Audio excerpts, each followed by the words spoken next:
team, Asuna. And I want to preface that real fast because we've been commentating this guy. He debuted part of the 100 Thieves team. Like, he made his name on this squad. He was, you know, at one point, Alexis, this guy was being considered like, you know, just one of the faces of the game.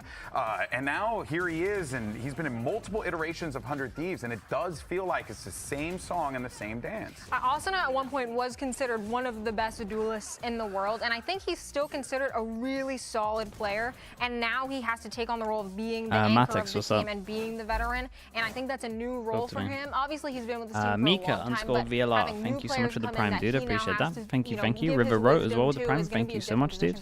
Yeah, I think you've said it exceptionally well. All the mechanics are there. We know what kind of player he can be. We know what he's capable of. We know. Oh, is this the brand sideshow thing? I saw this. For whatever reason, more than in any other kill situations. But yeah, I think the truth is he's been on this team for a really long time. Yeah, I saw this. He's been through the good. It's pretty funny. And he's been through the bad. And so now I look at this roster and I look at Asuna and I go, okay, this is your time to lead now. You've been here for a little while. You're no longer the youngster. Did get a nap? Had a great nap. Yeah. This is yours in a lot of ways to be able to lead from the front. We're all caught up on sleep. Been the constant rather, for this team for a very, very long time now. But for now, though, we'll see what happens with 100 Thieves. Let's shift the conversation over to their opponents. We have NRG, of course. Now, they had a little bit of a disappointing kickoff, but they made some big changes with here. Prime. Appreciate the 7 months. Thank you. NRG SEN today. That's what I have in my pick'ems. I feel a bit better about the Sentinels pick because I thought it was going to be Demon 1, but it's actually Baby Bay. And Doug, this very much is an NRG that I mean, obviously, I would say the Demon 1 is a better player. But I also think that Baby Babe maybe has a point to prove. He has a point to prove and maybe has nothing to lose. But it also might be a big deal. So I don't know if he's going to be nervous, if he's going to be chill or what. And then NRG 100 Thieves is interesting. In theory, they shouldn't have enough time to beat NRG. Getting rid of their ice now. It does feel like something was required, and I think as we kind of shed light on the juxtaposition between this team and the team Prodigy, it's gonna be nice, dude. There was a lot more time. You got 2 days off. Here for some of that to come into play. Thoughts on Kesson edition? Dude, I've never seen him play. I can't really comment until I watch him play, man. Desk, thank you so much for the raid. Desk, I appreciate that. He's retiring, and as Doug had mentioned, Scuba joins the squad here. And let's highlight Scuba real fast because Alex is going to turn to you again. Familiarity with this player. What does he bring to the table? Do you think this is a good move for NRG? Thank you for the raid. All of the Oxygen guys, when that team disbanded, were a shoo-in to get picked up to Tier 1. And Scuba especially, I feel like he's a really good anchor in the Tier 2 community. And for him to be in Tier 1, it makes perfect sense. He's an incredible player. Him and Bonar being together is also, I feel like, a great pairing. Yeah, I do find the irony in a guy named Scuba being the anchor. I feel like, you know. Good one. Nothing gets by you. It worries me a little bit. No, I'm kidding. But yeah, I mean, you know, it's a big opportunity for this young man to be able to step into not just any team, but a prolific organization like NRG, and also be alongside, you know, a world champion as well, and Ethan. There's certainly a lot of expectations, Doug. Would you say 100 Thieves is now at a great disadvantage? Brother, nah, I think changing a player can revitalize you quite a lot. Any indication of what his debut is going to be like? The kid's let me lower this here and change it up. Take the stage for the very first time this weekend and completely farm on the server. And we know what Scuba's capable of. We know we've seen him do it in Tier 2. We know that he's been playing for a really long time. That's a great question for you. Might have to be the off-season. All conventional wisdom suggests, Speedy Steezy with the prime. Thank you for the 6 months, mate. I appreciate that. Elden Ring Night Rain. I don't even know what the Night Rain bit is. Wait, how many Elden Rings are there? Yeah, absolutely. I feel like they've had good time to practice. Or is it just like one game and updates? Build their system. It's just a matter of slotting him in and him finding his voice. Tell you though, as you mentioned, right, the parallels between them and 100 Thieves certainly going to be noticeable. Maybe it's noticeable in the server. We'll find out. Can you maintain a lot of your strats and stuff? Yeah, for sure. You have the same strat book. Getting his thoughts in his return to Americas. Well, Bonker, welcome back to VCT Americas. We're happy to have you back. The question I want to ask you is, what did you learn from watching NRG from Stage 1, and how are you going to make them win Stage 2 and go to champs? Thank you. It's good being back. What I learned from being on the outside is just healthy to take a break, and honestly, the meta was way different. There's no Teo now. It was more about reflecting about the Stage 1 kickoff, performance, and what to not do again from that. And how are you going to bring it to stage 2? Full focus, having a lot of fun, and just bringing our A game all the time. Best of luck today. Now, while NRG is going to be looking forward to see what happens in their matchup against 100 Thieves, we do want to take a moment, though, to acknowledge the retirement of one of the greats. FNS is stepping down, and, you know, I mean, he was the first guy that I had an opportunity to interview when I did my first event in Copenhagen. Nice dude, always been a fan of his. We've always had great rapport, so it's incredible to see his legacy and what he's been able to accomplish. But, yeah, I mean, you know, kind of want to get your guys' thoughts on it, too, since obviously you're a peer of his as a player. Yeah, no, FNS is definitely gonna go down as one of the GOATs. Also, hey Watchparty, hey guys. Hey friends. How you doing? Yeah, no, he's definitely gonna go down as one of the GOATs. He's just incredible. Yeah, I just want to see if I can get him on the desk sometimes, man. I keep asking him, he keeps dodging me, dog. Oh, come take my spot, dude. Get in here. There are few players that have retired or are currently playing and coaches too, that I have more respect for. Yeah. Than Finesse. I think when you think about the career that he's had, when you think about how he's handled the career that he's had, I remember only have when liquid VALORANT shots? first came It's a out, good I'm getting to know a 90%. lot of these CS players because I don't have a CS background. Might be over 90%, his story, to be honest. his calling, cool his dude with the leadership Prime. was Thanks so one much of for the 10 first months. things Thank you, that thank drew you. me in Yeah. to attack shooters as a whole. So I am incredibly indebted to him as again, for the career that he's had, the way he's handled himself in his time in VALORANT, the way he's handled relationships. 100 Thieves hate watch doesn't hit the same about Boost, yeah. Stuff. Like, he's just.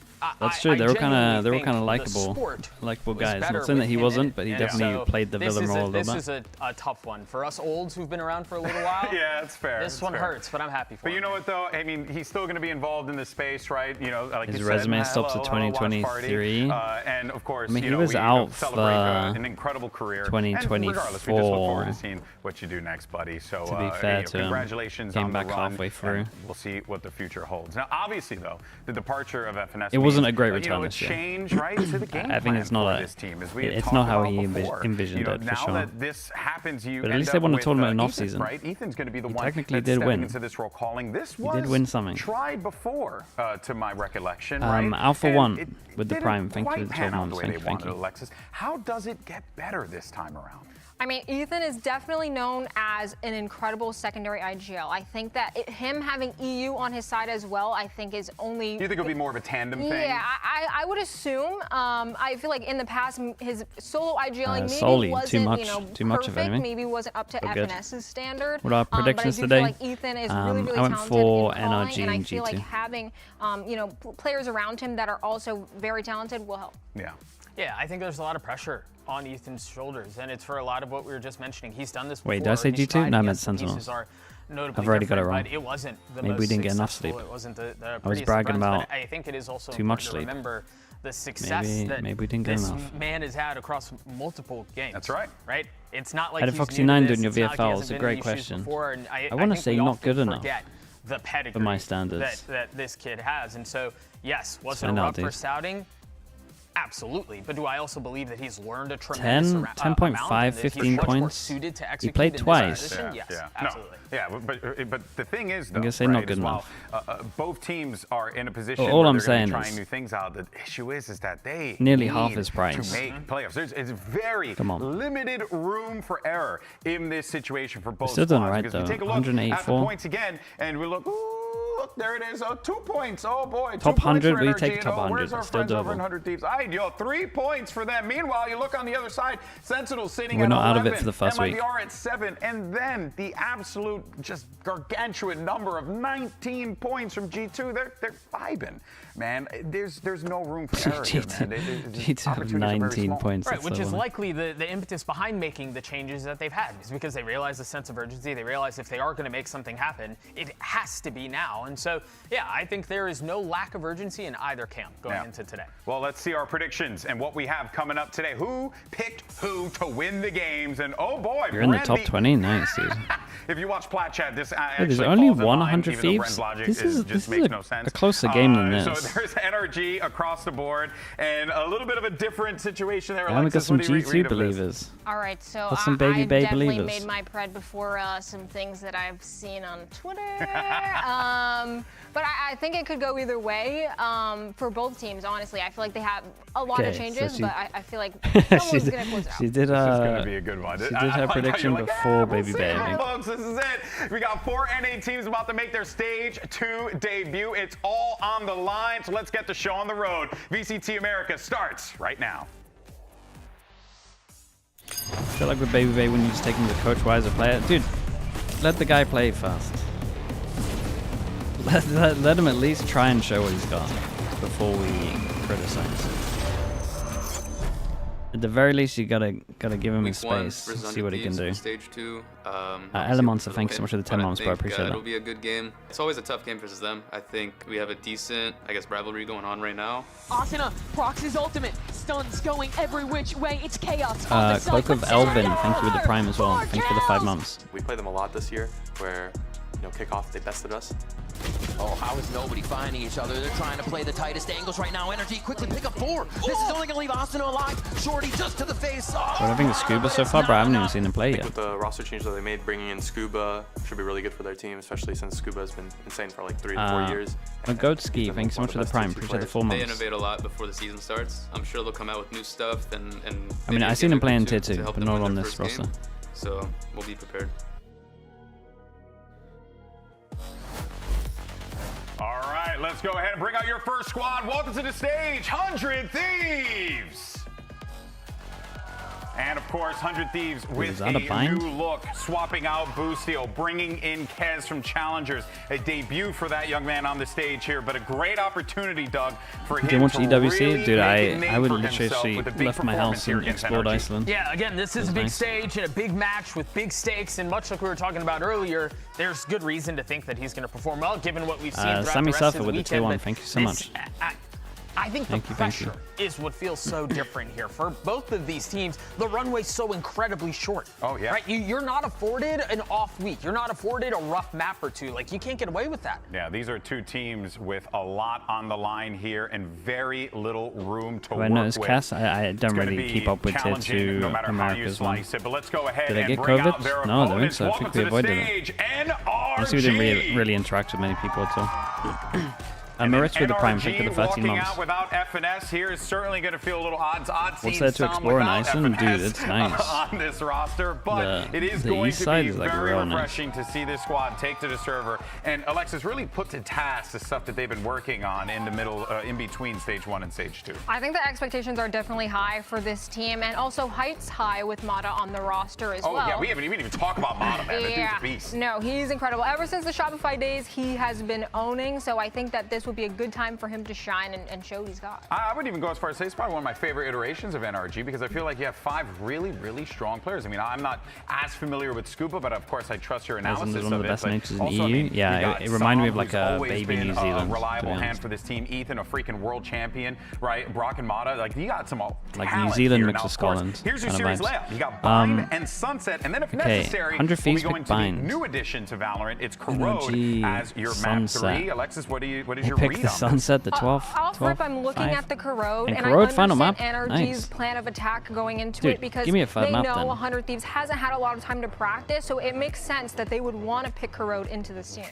I'm actually really curious about the Bind, because for a long time there, Bind was 100 Thieves' playground. Yeah. Remember, they were winning rounds when Boostio's mouse disconnected. That's right. Like, and they were still winning rounds, and that was their playhouse for so long. That's an iconic I think round, about the rollouts through a short with the satchel on the top box for Asuna. Yeah. There are so many things that they drilled so well, but again, there is a massive Boostio-sized piece that's missing from this puzzle, and it's not being replaced in an equal way. Bonkar, yeah, I'm excited to see what he's come up with.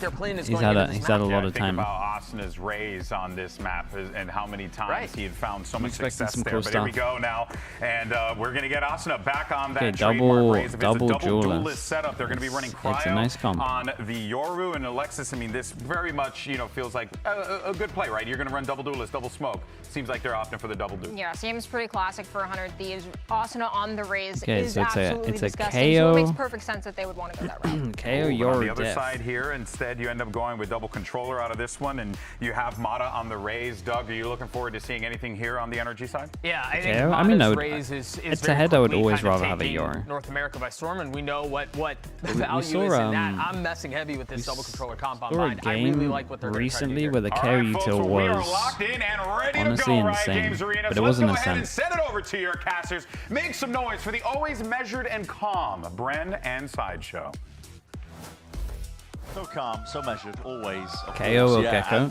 This is an interesting I'd rather just have a Yori, man. Can I pick a Yori? This matchup here, 100 Thieves versus NRG. You've got two teams that are kind of going on the same trajectory. They've kind of just decided to throw anything to the wall, really, and see if anything will stick to get them into champs. They've really got to go on a run. But the trouble is the timing is different between the two teams. It's very different. NRG planned this roster move out quite a way in advance. Like, right at the end of stage 1, Finesse goes out, I'm Jux, thank you so much for the 15 months. Appreciate the prime. As well. And so they've utilized that offseason to get some reps. 100 Thieves are the opposite, really. Yeah, it's time for that Samson match. Start, load up fast with Samson SSDs as we get started into the pistol round, and we're looking at we got 100 Thieves opening here on defense, NRG on attack. Oh boy, yeah, dude, that fade eye though. Anything. They're trying to skirmish nice and early. That fade eye though was so good. They can do a bit more damage than the nade was tossed in, and eventually conceding that space.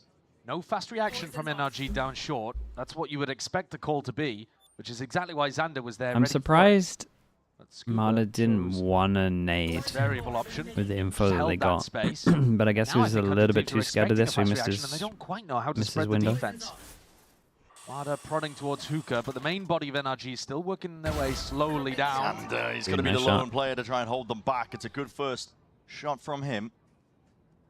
Still more players creeping up past that line, and doubt creeping into the back of the mines. Potentially these 100 Thieves players. That timing's pretty rough. Take a timing and take it well. Potentially there, but the smokes are dropped down, and with damage done to some plant, gonna be stuck. Ethan. Dude, a larking raise on the pistol when you got two trying to plant. A bullet to the dome. EU finding it. Leaves it just out of Ethan and Mata. Mata's just absolutely nowhere near. Ethan's trying to make a play, trying to hold on for anything. This is a flag that needs to occur on a timely manner, but Mata has got to walk from this point on. It's cautious. 100 Thieves don't want to overextend. And here's the backstab. Mata just trying to load from behind. He can't get it with the easy shots. 100 Thieves. They double up and they dismiss. Hey, very nice from 100 Thieves. Xander played it great though. That kill was really nice.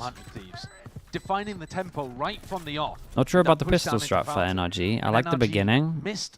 Could argue that they could have naded here. But then the 2-1 with the lurking raise wasn't great. Was essentially AFK that round. I mean, he was over in Hookah playing a single player game. The timing was way off. A great start for 100 Thieves, and you mentioned it slightly just before we got going. It's 100 Thieves map pick, and in every sense it's 100 Thieves map pick. If you think about the most historic map that you associate with this team, always be picking bind. It's always bind. That's the most Asuna kill. Winning in Americas, it was because they were the best team arguably in the world on this map. They've changed up their composition since then, but I like the top they're running. Yeah, that's not a Cryo and Double Duelist, no qualms with that. But look at the maps they've chosen to go for, Bind and Corrode. Both of the new maps in the pool when they have fade eye. Like no time with practice for this team. And I think it kind of makes sense. If you're 100 Thieves, you think from their perspective, how do we get a win against an NRG? Has got the judge. Now for much longer than they have when they're making a change. Like it's so scary, but Boosty on the bench. Honestly, you need wildcard picks. You got to go to maps where you know your opponents are not going to be as prepped on. Yeah. And so I think that might be the thought process going for 100 Thieves. Is their best chance of victory. The great NRG Corrode, where NRG had pressure showers, then they're going to take long. Yeah, he's just going to step up to that one. He's not going to let Som get away with it. 100 Thieves, with their previous composition, were very re-clear heavy on their defense side. But that was when they were running double initiator. I think you can still do it with double duelist. Cryo, with his splashes, can get pretty active. And so NRG might opt for a slower pace, trying to bait out those reactions and punish them. This round, of course. Yeah, you try and go towards that one with a couple of pistols in hand. Kess is going to be meeting you judge in hand. Oh, I don't know about that, mate. This guy can just sit in hookah for a long time. Alone. Just hope that someone oversteps. But I don't see how he's ever going to get out of this. How the hell do you even get out? It's just about damage done. I think 100 Thieves have no reason to close the gap. Yeah. Yeah. And so, far away got armor out. 4 players surviving as well for 100 Thieves. Should be relatively I healthy. haven't loved what 100 Thieves are bringing to the table they with can go this. into a bonus round. And it was Ethan talking about it just before this match began. Been some rough you heard calls, in really. an interview piece saying 100 Thieves always have some kind of, I don't know if he called it cheese or if he used that term, but some kind of set idea. 100 Thieves? Oh, sorry, I meant NRG. Interesting. Dude, how do I get so many teams mixed up recently? Play that they can throw out that will catch you off guard. Yeah. And he said they'll be ready for Okay, it, the bonus is pretty good. The bonus is definitely pretty good. Over the top there. Knife goes in, hits 2. This knife is unbreakable. Contest over that shower's control, deep overhead with the knife. 100 Thieves give up the space. Point for another layer of things. Giving up the space, but also paying attention now to short. Looking for the other half of the push. They know that it's not going to be all 5 through showers. And Asuna, in the meantime, is holding a pretty aggressive position over 100 towards Thieves Ethan. actually bonusing. That's true. They used to be very... They were one of the reasons that I called it the NA buy. It might actually be both of these teams that used to do this. Stay on A. Support a flash overhead. Them and C9, maybe? Or the utility, they're just pumping over towards A, trying to where keep they wouldn't these bonus and just buy into it. NRG left wondering where to actually go from this point. Kess with only 1 smoke left. New role for him too. An initiator most of the time. We expected him to be coming out playing initiator, sentinel. He's starting on smokes. Yeah. It's fake pressure by NRG to drop 4 players over towards B. That's a hell of a lovely shot, man. Dropped. Surely 100 Thieves feel a little bit weakened, but they're not budging. Then used to do it too. Now, honestly, I think all of the NA teams actually used to do it. Nothing for the retake. 30 seconds left. Time's running out. He'll try and pop through now with the flash. Not always, but... Oh, that's a great nade. I mean, okay, the util on this round is lovely to watch. Really just lights up most of the players. Not so much. A jar with a movement. NRG. Time was running short, but they make the most of it. Very patient. Ethan already showcasing that his calling styles it was made a lot easier with Brock's pick. Which is all well and good. We saw him last year, though, calling some slow and kind of out-of-control rounds. I think, though, this year should be better from Ethan's calling. And the reason that I'm more confident is because of this guy, because of Som. Ethan, when he was calling last year, didn't have Som in the team. Finesse and Som both joined at the same time, and then Finesse took over the reins. But Som is really vocal. From the bits that we've been able to hear, extremely valuable to a caller to have somebody like that on the team. So 100 Thieves do a sum total of 0 damage to NRG's economy on that bonus. Yeah, it's the best possible start, and they got plant as well. I do think it's worth paying attention to the brim smokes. I know that's a little bit of a boring detail maybe to mention. Best possible start if you lose the pistol, I guess, putting a smoke and down the second round. To apply pressure to the plant. Kess used all 3 of them over towards short, and then they weren't even actually able to play in front of the attacker's smokes and make use of it anyway. Okay, money's outrageous, not for 100 Thieves, 4 people that come by next, and they change their stuff up and they go for a fast strat. They do have the out, so go for a 4-1. Knife is gonna maybe hit 2 here. Just with the stimmies and the guns in hand, NRG. It's just a 3v4. It's just a 3v4. It's pure numbers. Nade Molly into the back, just in case there was anybody fast. As long as Scuba doesn't die. Scuba peeking up on towards it. Yeah, he realizes it. Play your life, back away, snake bite. Make sure that you just get the hell out of there. Do not give any ins for 100 Thieves. And the goal as well for NRG is to actually try to find these players and take guns out of their hands. But if you die too early, you might give 100 Thieves a chance back in this. So run a little bit of time off the clock and then go chasing. Scuba just trying to be as smart as possible. A lot of hype around this guy. Long time coming is what a lot of people have been saying. Absolutely. I think he's a great player. Yeah. And he's been around for a long time. He really has. Yampy, hello. One of those players that's been knocking on the door of Had a steak earlier today, Yampy. Feels weird that he hasn't had his chance already. But what did you eat today, Yampy? Go on. Brock when he was coming into NRG too. There's one of the disadvantages of the way that 100 Thieves likes to play. If you go for those early brawls and you try to get aggressive, and you meet the NRG stack, it can be over in the blink of an eye. It won't always go the way of NRG. You know, a big team fight like that can sometimes go in 100 Thieves' favor, but this time, roll of the dice. Microwave? No, not this time. There's a semblance of a vibe put together by nice, Yampy. That's a classic. It's not great, but they do have some Nomad Senpai, thank you so much for the prime. Appreciate the 11 months. Steadily. Thank you, thank you. Winning out the gunfights, winning out these rounds. Honestly, I'm surprised they managed to get a buy into this one. They make it a little better than I thought with the 2 save guns, and they want to do a trap play over towards it, and you would imagine that Mad is absolutely dead. Instant reaction from the 2-person TP is... A bit more gun upgrade obtained, and here's the reaction. NRG making moves over towards B.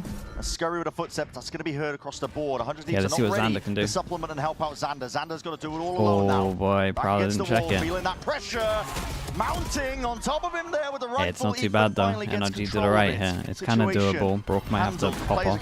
With the plant itself, could be tempting. Forwards, taken up towards back halls. It's one of those. If someone gets a kill here, then he's probably owing. Pretty sizable here for 100 Thieves, even more it's so not happening anymore. Yeah, Scuba going down, 100 Thieves slowly whittling away and trying to get that advantage. The Caesar's good with a connection, but Brook is that last one left against 3 players.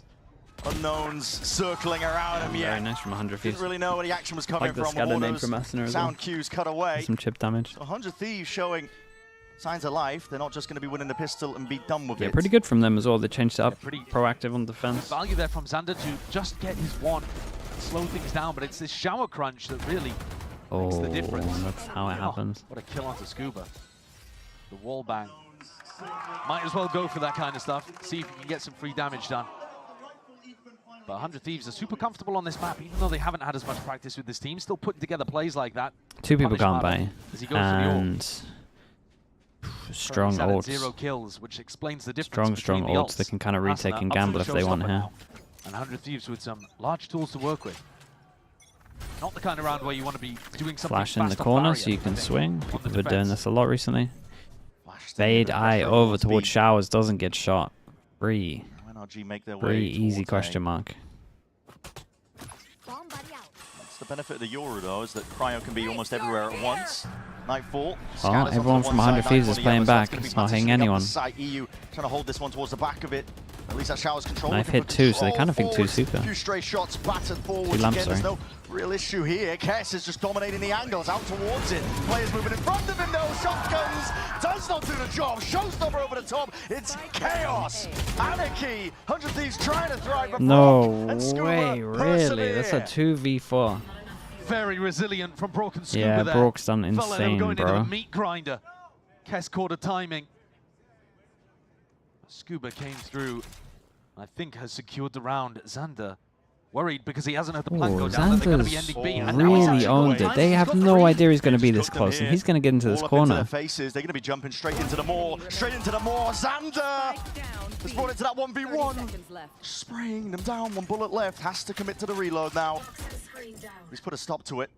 Spike picked up though, and Scuba's going to be making another run and another go of things over towards A. It's a nice rotate. Xander really committed onto B here. He's going to be late coming back. But he's got massive really health advantage. 46 on Scuba. A couple of bullets from the Phantom and he'll get taken out. But massive advantage for him in terms of positioning. He can choose wherever he likes to try to get around. The question is how confident he feels. Does he feel like Xander's got the read and is closing in on him? It's probably going to happen, and Scuba will just hear him. Taking a bit of a liberty, repositioning towards backside. Because at one point Xander's going to feel like he has to run because he was so far away. Game of timings. Oh, man.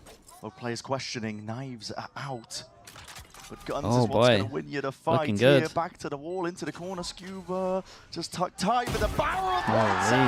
Dude, really nice from Xander. Kind of gambled with the fact that they might take the TP, and it very paid off. cerebral play from him.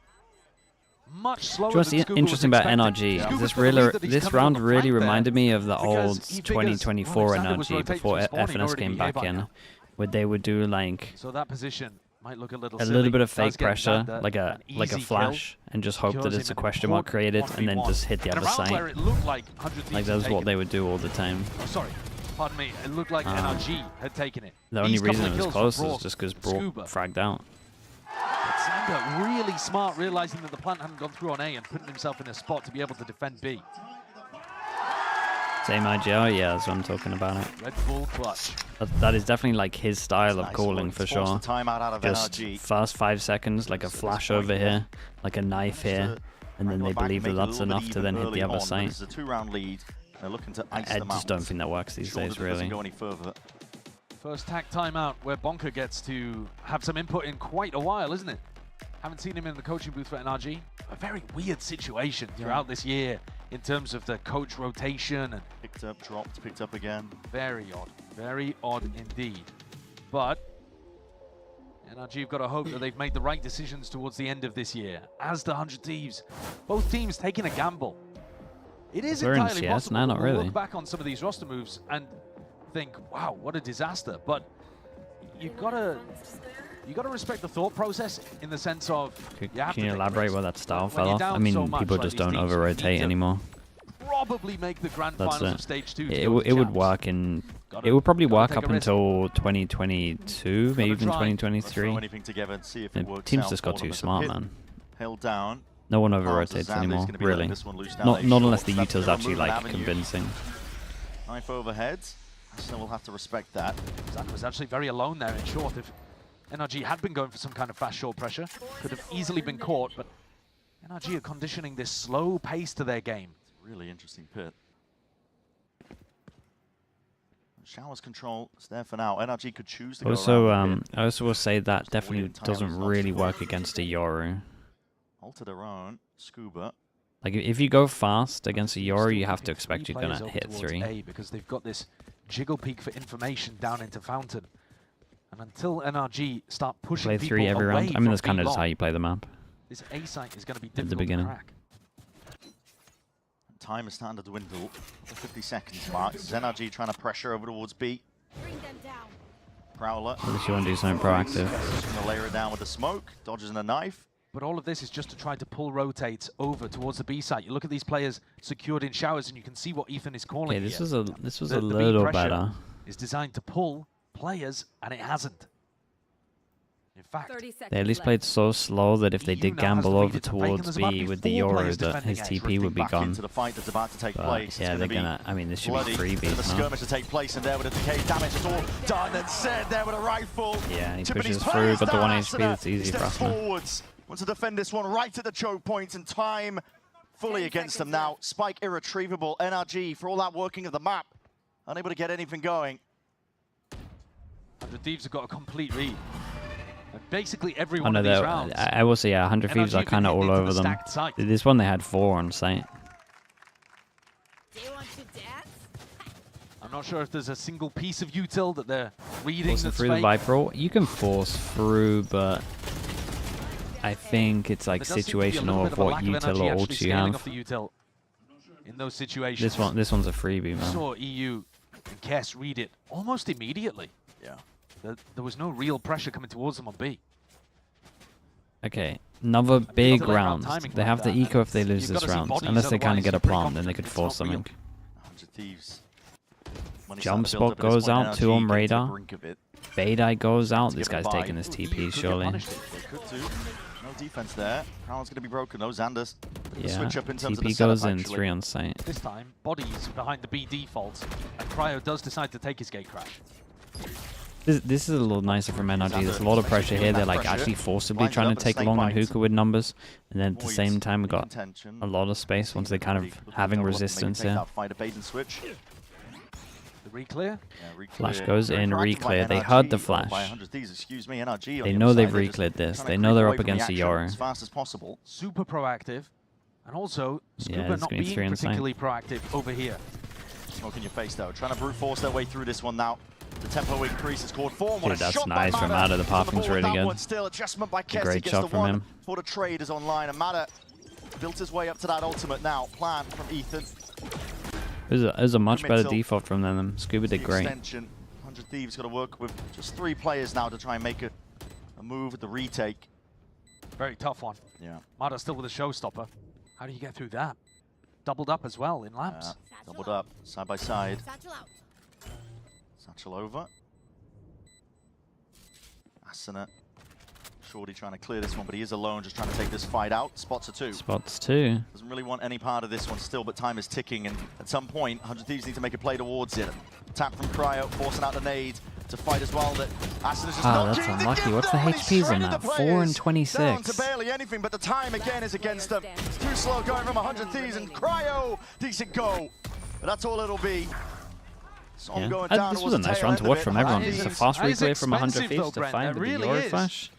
And doing a ton of damage there to NRG actually had like bodies behind their pressure. It's going to make a meaningful difference. One player's not going to be able to buy in the next round. And then took the space on the other side when it had the resistance. Big entry though from Mada, got to be said. Yeah. And that's value for them. They really sped things up. Even though they technically were going into 3 defenders here on A, the speed at which they got into the site meant that none of the defenders were really in position. Yeah, they were just all heaven. But let's have a look at this. I mean, Som is wondering whether to go with a Bulldog or an Outlaw. Fast strat and the Euro TP's here, and we got 3. They might be running into 4 people. It can be possible if you've got an insane hit.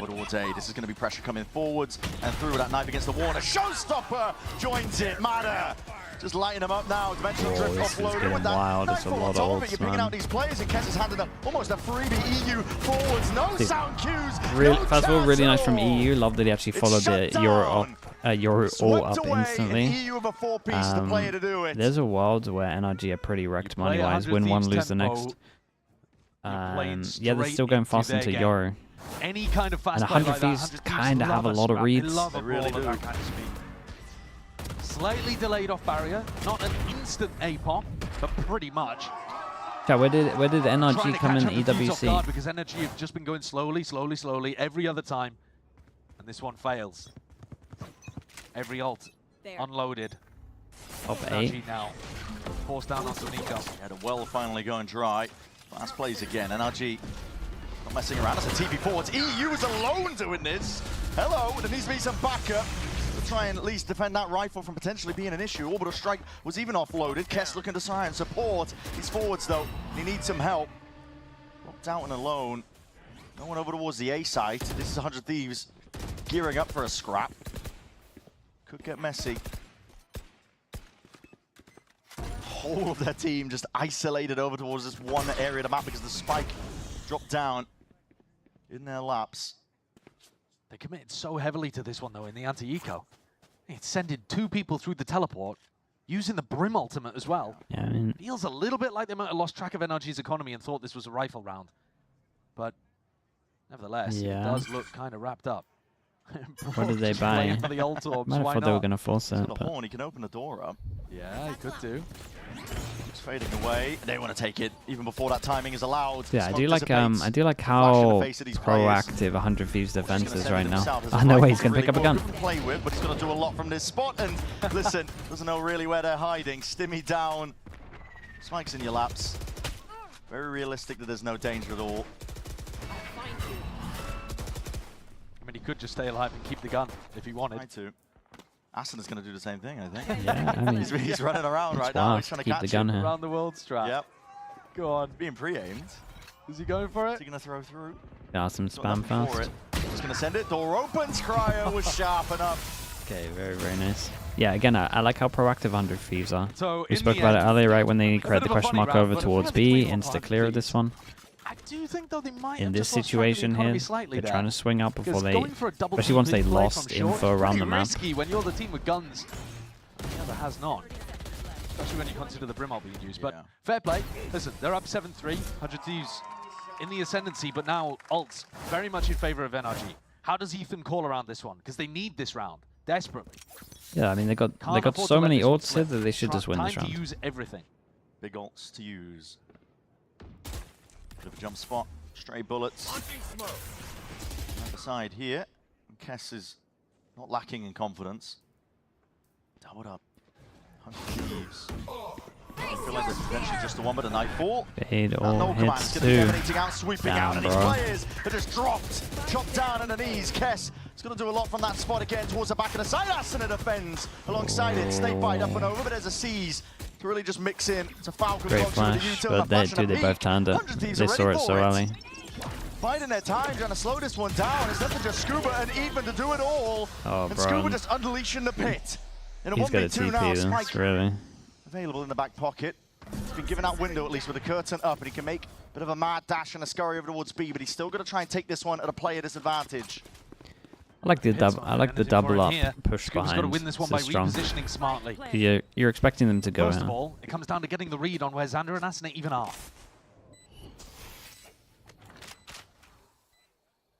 Repositions. A lot of unknowns and question marks. Scuba's going to be thinking which direction they're coming from. 100 Thieves making sure to play this one doubled up. Asuna putting his body on the line. He's the first one to get that tap out, and he's wide out into the open. It reveals the position. There's no kill claim. Scuba, he's desperate for it. Damage is done. Xander sticking onto the half. Gets off of it in time. It's a win con that's earned them NRG. Swing. Scuba, he's desperate for this one now, just trying to earn those fights himself. Yeah, it's unlucky. He kind of needs to get a kill before that ball came up. Wrap it up. Plenty of opportunities there for Scuba to be able to win that one. Just letting it slip through his fingers. Yeah, they wanted really to push similar back to the earlier site. when he was in the 1v1 against Xander. I think there would have been some questions if Xander's taken over the IGL and is going to affect his individual performance. Well, he's 12-4, so doesn't look like it. Where's the coordination from NRG in terms of forcing that fight into Asuna, it was off. There's a seize, there's flashes, the but side to the back. Not actually swinging sorry, for them to like take back here is just not on the same page. On A, one by one. Yeah, it was. I think they had flash boombot as well. Like they had the util if they wanted it. Done at all. That's a lot of body spotted. Cryo. Stick around for now, but the nade is going to be clearing them out. Snakebite to respond. No quick follow-up. Suppression's there. So tucking himself there. Holy. Here in a scurry of it. It's so many. It's so many options. Just a 1-for-1 though. Xander instant with the reposition. Well played by Mada there to put his body on the line, actually. Yeah, it was. Tanking it here. Kess has got a nose in. Playing with that one. Xander's stuck in close just in case it's in the anti-flash position, but Som is just squaring up and taking these challenges. Flash overhead. EU feels that heat now coming his way. Nade overhead, but they haven't cleared out this area, and it's not even being watched for. Cryo! Just delivering death from above. Position's not accounted for. NRG left wandering, backs to these players. It's a very nice half from 100 feet. Drifting in and out, wondering what the hell they can do from this spot, and someone's left to do it in a 1v3. This Weak as comp on anything, defense. and 9-3 is the way that this half you're is just going to hitting get wrapped sights up. with 3 because of the Yoru all the time.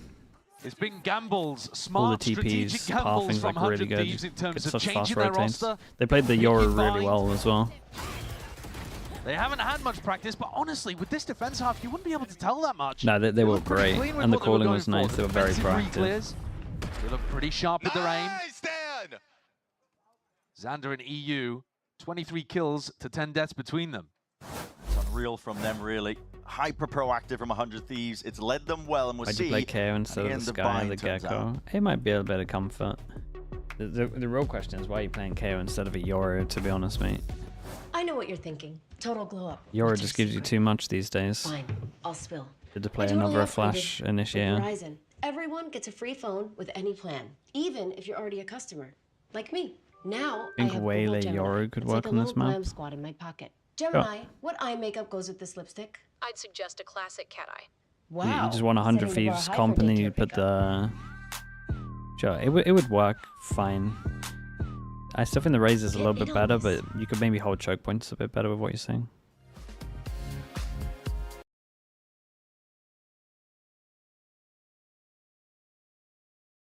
You're subbed, why are you getting ads? Mate, you got no sub thing next to your name. Ben PD, thanks so much for the Prime. Appreciate the 16 months. We got Chronoscar as well with the Prime. Thank you for the 4 months. I appreciate that as well. Thank you, thank you.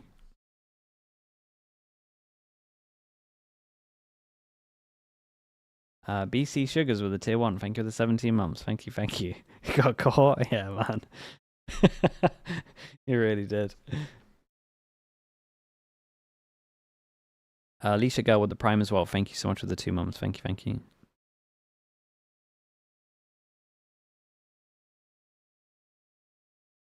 Toasty with the Prime as well. Thank you for the 3 months. Tarian 47 with the Prime. Thank you also with the 4 months.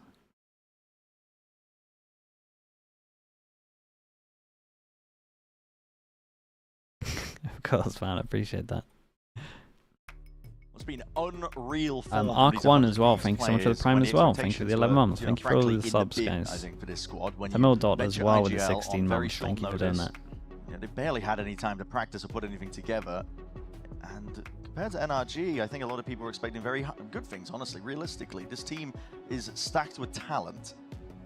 Hopefully this makes Sliggy hate 100 Thieves less. Though, and this is their first outing at VCT again after making those. I've been a 100 Thieves as I said, supporter for quite a while, I would say. About Americas currently. Hello, NRG. I'm one of the ones that kind of kept faith for a good amount of time.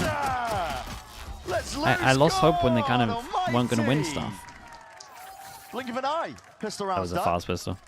Pretty much the same pistol that 100 Thieves went for, actually. But yeah, just basically. They just had numbers here as well. Into the fight as well. Let's have a little look at it. Into it, or you gotta hit it. Did that fade either? Just gets God, that's incredible shots, bro. 3 assists, but 3 kills for Mada. Sharp, who was, you know, down towards the bottom of the scoreboard. Took him a while to get started on this map. Okay, we get a 1-1. Doing all right. Can they win? Rocketed near the top for his team. Look at their comp. That. Yeah, they really did. Because that attack half was against the slow, double ponderous, duelist. Didn't really get much value. Yeah, it's doable. It's for sure doable. Just a head spotted though, Amada, that's all he needs. Rifle in hand, fielded himself, very much so, with a pistol. Classics in your hands. Do you want to run into the judge? A lot of damage. Dude, these guys love a judge against an eco. It becomes insanely risky for like these situations. Dominate that angle. Pick up an upgrade. But I guess as long as you got the discipline, you don't step in there, you're alright. Players that are wrapping around and slowly no closing in one on picked up the judge. NRG trying to ensure that there's no more mistakes from here on out. Attack forwards and a fight taken. Okay, very, very nice. I will say something about NRG right now is the best ults for defense are getting the kills. Managed to keep the judge as well. Yeah. Choosing to opt into that instead of the stinger. So 795 with the prime. Thank you for the 10 months. You know, lamps, short, hookah, plenty of spots where you can make that work. And Frenzy as well. Thank you so much for the 10 months. Holdma also, and Casual as well. Thank you so much. This is a spot. 100 Thieves were trying to make their bonus happen. They barely did any damage, actually. It didn't matter in the end. They ran away with every rifle round. We'll see. Bonus round for NRG. Some gets out the Bucky. They got Bucky, Judge. Knocked down. Snakebite overhead. And 100 Thieves. Go to the site with 3. NRG didn't really have. Pushing people away from Octagon. And the double shotgun. Flash is good. Oh, this is gonna get scary. There's good timing on some here. Got the smoke down as well. Oh, Jesus.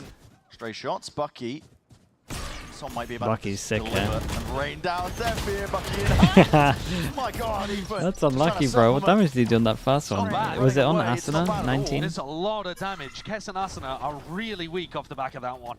Quite a nice little bait and switch. I would say 100 Thieves did pretty good to like peek this from far back. This one, Judge shotgun just wreck Xander. Made a mistake of stepping into that one. Rifle immediately picked up. This Bonar coming in here, man. We've got some nice abuse of the game. Pick up those OP guns. Really, really nice. Yeah, this is going to get close. Matters not for NRG. Next big buy round that comes up for 100 Thieves. They're going to go up against the Razor. Much more trying to bait 100 Thieves in rather than go for heavy re-clear stuff, but it really worked. Getting good use out of the light weaponry with a setup that I wouldn't imagine they'll be using much on rifle rounds. Yeah, we're really abusing the game. I just saw an outlaw as well for the no armors here. Really got involved here, whether it was with damage or kills. Go on, Ethan! And that's knocked 100 Thieves' economy down and set NRG really up for the comeback. I mean, this is knife to showers late, right? Spirits are going to be high. Really holding against this one here, but there's a lot of players. Oh, Asuna. What a shot. What is a great shot. Oh boy. Hold up. This might be a gun here. That's a madness. At least. Bodies are toppling though. Gun reclaimed. Kess is forwards. Lights out. Brings it to a 2v2. Great pre-fire. Scuba here in that footstep. Down forwards again. It's going to be the spike isolated. Drop down. Xander's got to do it now with just that Sheriff. Spots out where Som is hiding. Stray shot. Scuba's got it. Okay, got a little close. Couple of things I didn't like here, but they survived. The difference between these two teams after that first half from NRG, counting their lucky stars, but it's off the back of great turnaround. Another showers crunch on an anti-eco. I mean, the previous one that we saw in the first half was actually a sand crunch, but still, really sending bodies through the teleport into committed positions. Both teams showcasing that they're not going to be respectful of their opponents when they're on that lighter weaponry. All right, fair enough. And Mada comes out with the operator as we head into a tactical timeout for 100 Thieves. This is where we start to see you on? I can't remember. Was it 1-9 something? It's been a while since they've played Bind, but they'll have a bunch of stuff in the back. 1-8-4, sorry. I gave myself 10 extra points. And you could really I was make hoping. the best use out of your strat Spectacle 49 with the gifted. I appreciate that, man. There's Thank you so much. Footage for your opponents to worry about. Use the IGL for 100 Any idea Thieves. that you bring out here is going to be pretty much for the first time. But they need a round on the board. And the tempo is very different, isn't it? 100 Thieves kind of trying a lot of stuff early round, even if it's just for map control. But the map control comes with a lot of util. They're trying to fast take areas of the map and then maybe slow things down if they want. Whereas NRG were very slow at the beginning, anticipating. So do they hold for the most common Razor for a little bit? I would imagine so. Dude, Mada with Razor gets up. Dude, they got so much money. Holy. Take that time on a timeout. Mada has got the operator. He's got an ult as well to work with, so Mada could get aggressive here. Doesn't have to worry about being called out into the open. Yeah, and they go for a 2-2, and then we just have insta react. Spread slow default from 100 Thieves. This is newer from them. That flash just slows down the 100 Thieves players from taking sand. So they want they do the smoke off slightly so it has a gap, and these kind of things work. It's like similar theory of the Sage wall with the gap. Knife as well to clear out this showers area. But NRG might now want to go for a push, and that would go straight into EU. EU's going to be meeting his match. Nice. Som. Yeah, the help alongside him. Yeah, at least they're doing it together as well. Group up over towards short, and with this information now, ready and waiting. that Mada just took, they can keep 3 strong. It's a flash though overhead. This is going to be causing a It's whole a lot of lovely flash from Ethan. Smoke splits up, divides up most of the It should pretty much be impossible for them to plant. Liking the defensive utility. NRG look clean with it. They either have to wrap one through showers or like flash through back of sight. As in through lamps. Keeping it slow going and quiet. It looks like they're doing neither. Have they got a flash? Oh, they got no flash. Oh, they're done for, surely.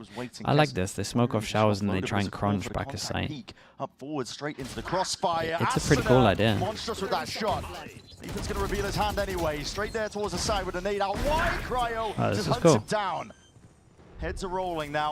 100 Thieves trying to regain control. They've lost showers. They know it. Cryo's going to be hearing it with the footsteps. Mada, too smart. He's baited in. Oh. He missed the shot. Cryo just takes him out. Oof. Moving forwards now, it's methodical here, and Som has been essentially left alone. In a spot like this, he's looking for help. Scuba late on the rotations because they don't know where Cryo's wandered off to. Som matters into his own hands. Really, Cryo from really behind. Nice. It's instantaneous. Scuba might be tempted to just save Scuba's the left op. to do it in that 1v2. Oh, yeah, oh boy, okay, hold up. up. That one, he was looking in a different direction. Time still ticking, but there's a chance. Scuba yeah, going to go for this. Molly. Rebounds, is it good enough here? Scuba's got half, orbital strike. I ran into it. Microwaving Scuba. Anything to get the job done. Yeah, he didn't want to mess about with that one. He did not want to lose this. Dude, the mid rounding here was nice though. No flashes to take back aside. They smoked off and then pinched. That was cool. Securing the round for 100 That was good. Might have made things a little bit difficult, though. Had Mada actually hit the shot onto Cryo, that one... Yeah, Asuna and Cryo did so nice to take the space. That was a great idea. The difference. I wonder who came up with it. Yes, it's cold in that. You wouldn't think this guy is an initiated player with lineups like that. Well, you also wouldn't 1, 2, 3, 4, can't buy next. They would get 1-9 loss bonus if they lost this, and it would get insanely close. They're up against 3 ults. Yeah, they understand how big this round is. Cryo's going to look to try and clear most of this way here. It's an orbital strike to slow down the approach. It's going to be offloaded by NRG. Plenty of ults, in fact, used at that point. Nice, dude. Saw him on the minimap, spammed back. Cryo sharp, showstopper denied. Oh, out of the sky. Scuba denied any opportunity for 100 Thieves. This would be mad impact if they won this. The rest of his team gonna be back. Dude, look at him go. Mightily now, Scuba. Yeah, just gets out of there. Realizing the regen armor as well, so it really does help in that situation. Now into the 1v2, they can take this one together. Kess. Hell of a challenge. It's ult in your face. You're going to be asked to do a lot really from that spot. Nice, man. Scuba. What a round that is. That's insane impact. Great use of ultimates in this round from NRG, but they didn't make the difference. Scuba did. How he managed to find the shot onto Asuna before Asuna's rocket came out, I've no idea. And then also following up for a second is magical. Oh, man. Yeah, that's nice. Fade ult helped a little bit damage as already well. by the look of things. But the follow-up kill is really lovely. NRG proving that they can play at that higher pace as well. As soon as Cryo went for the ult, NRG are all over it, and the gap goes down to 2 again. 2 ults also. Down to 2. NRG obviously used 3 ults, but 100 Thieves knocked down to just pistols. they now get a chance to try and get closer to those ults again. Same util that Ethan's kind of used to here. It's going to use his own nade in response. I do like the macro, though, from 100 Thieves. They're making it feel like there's a bit of breed pressure as they walk down short. The timing's nice. Horn's broken. Stray shots, Brock. Just on the straight line of side angle. Sees. And they take the onto TP. the clone. Prowler out wide on top of it. To tap and attempt. 100 Thieves looking to pull. Oh, look at this molly. My goodness. Molly over the top. Rifles from the side. NRG are taking this one to the firing line. The squad. Oi, back to back. Again. The defensive util is so clean, though, too. NRG have always got smokes down that put pressure on 100 Thieves when they're planting. There's Brim Molly lineups flying in from I wouldn't be against a timeout for 100 Thieves here. They have, with what's going on, their life is going to be so much easier if they take Showers control. Wasn't that big on what NRG was showcasing. They either need to timeout, and someone needs to call that, or they're looking really someone good. needs to call it. Yeah, okay, 2% going to Showers. Fast plays of 100 Thieves. Much better quality half. Instant pit drop down. We've seen that one before. It's going to be blocking out a short. Som very close to this angle. And maybe expecting some kind of Fade Eye goes out as well. It does create pressure here. Dude, NRG love leaning into a 2-on-2 with the one just sitting at spawn. Heading in this direction, but just chose to let it expire. And Ethan is going to be critical in terms of his ult timing. Has to get info, but then can't get caught. Be poking out. There was a chance. Could have lost his life. Going to nade, though, to replace that space.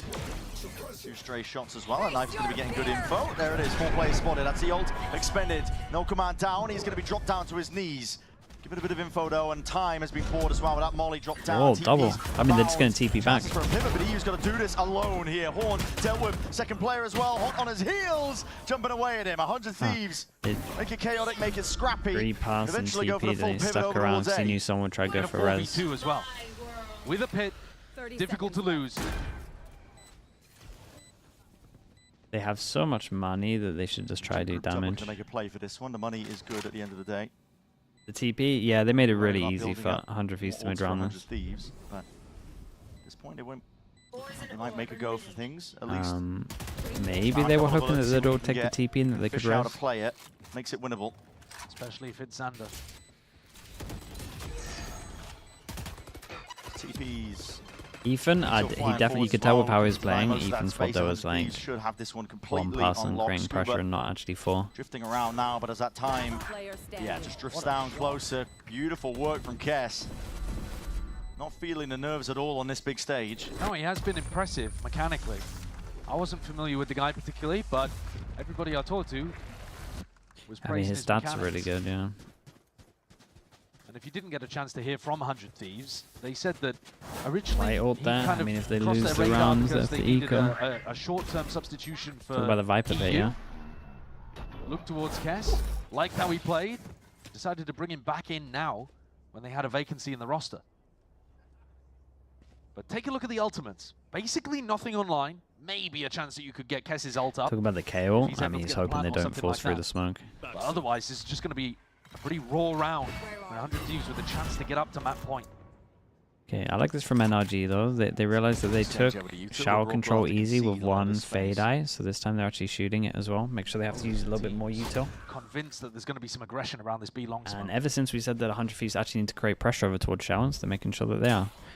They had Fade Eye to clear it, and they had Prowler to make sure that someone was actually far back, so it was a question mark. Insta re-cleared from NRG, though. This is nice, but Xander's here to call it, so you might see him take TP later. With what's going on, they're going to think there's 3B. Opportunities to creep closer, take a bit more territory. Pressure being made over towards B. It's a nice call from Xander. Takes a little bit of risk taking this with no util, and then calls them to go back A because they know there's 3 here with what's going on.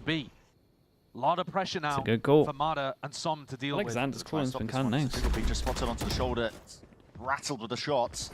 But Asuna's revealed his team's hands now. It's going to be going over towards A now, and he wants to send it full throttle to double satchel. Yeah, and they caught him out. Supplement it potentially with that all back sight. The players already out. Cryo's there and trying to make it work. Great shots, man. He makes it work. Almost single-handedly.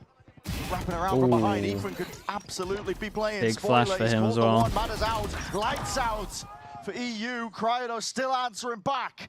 Getting active into the fight, but there's no defense happening.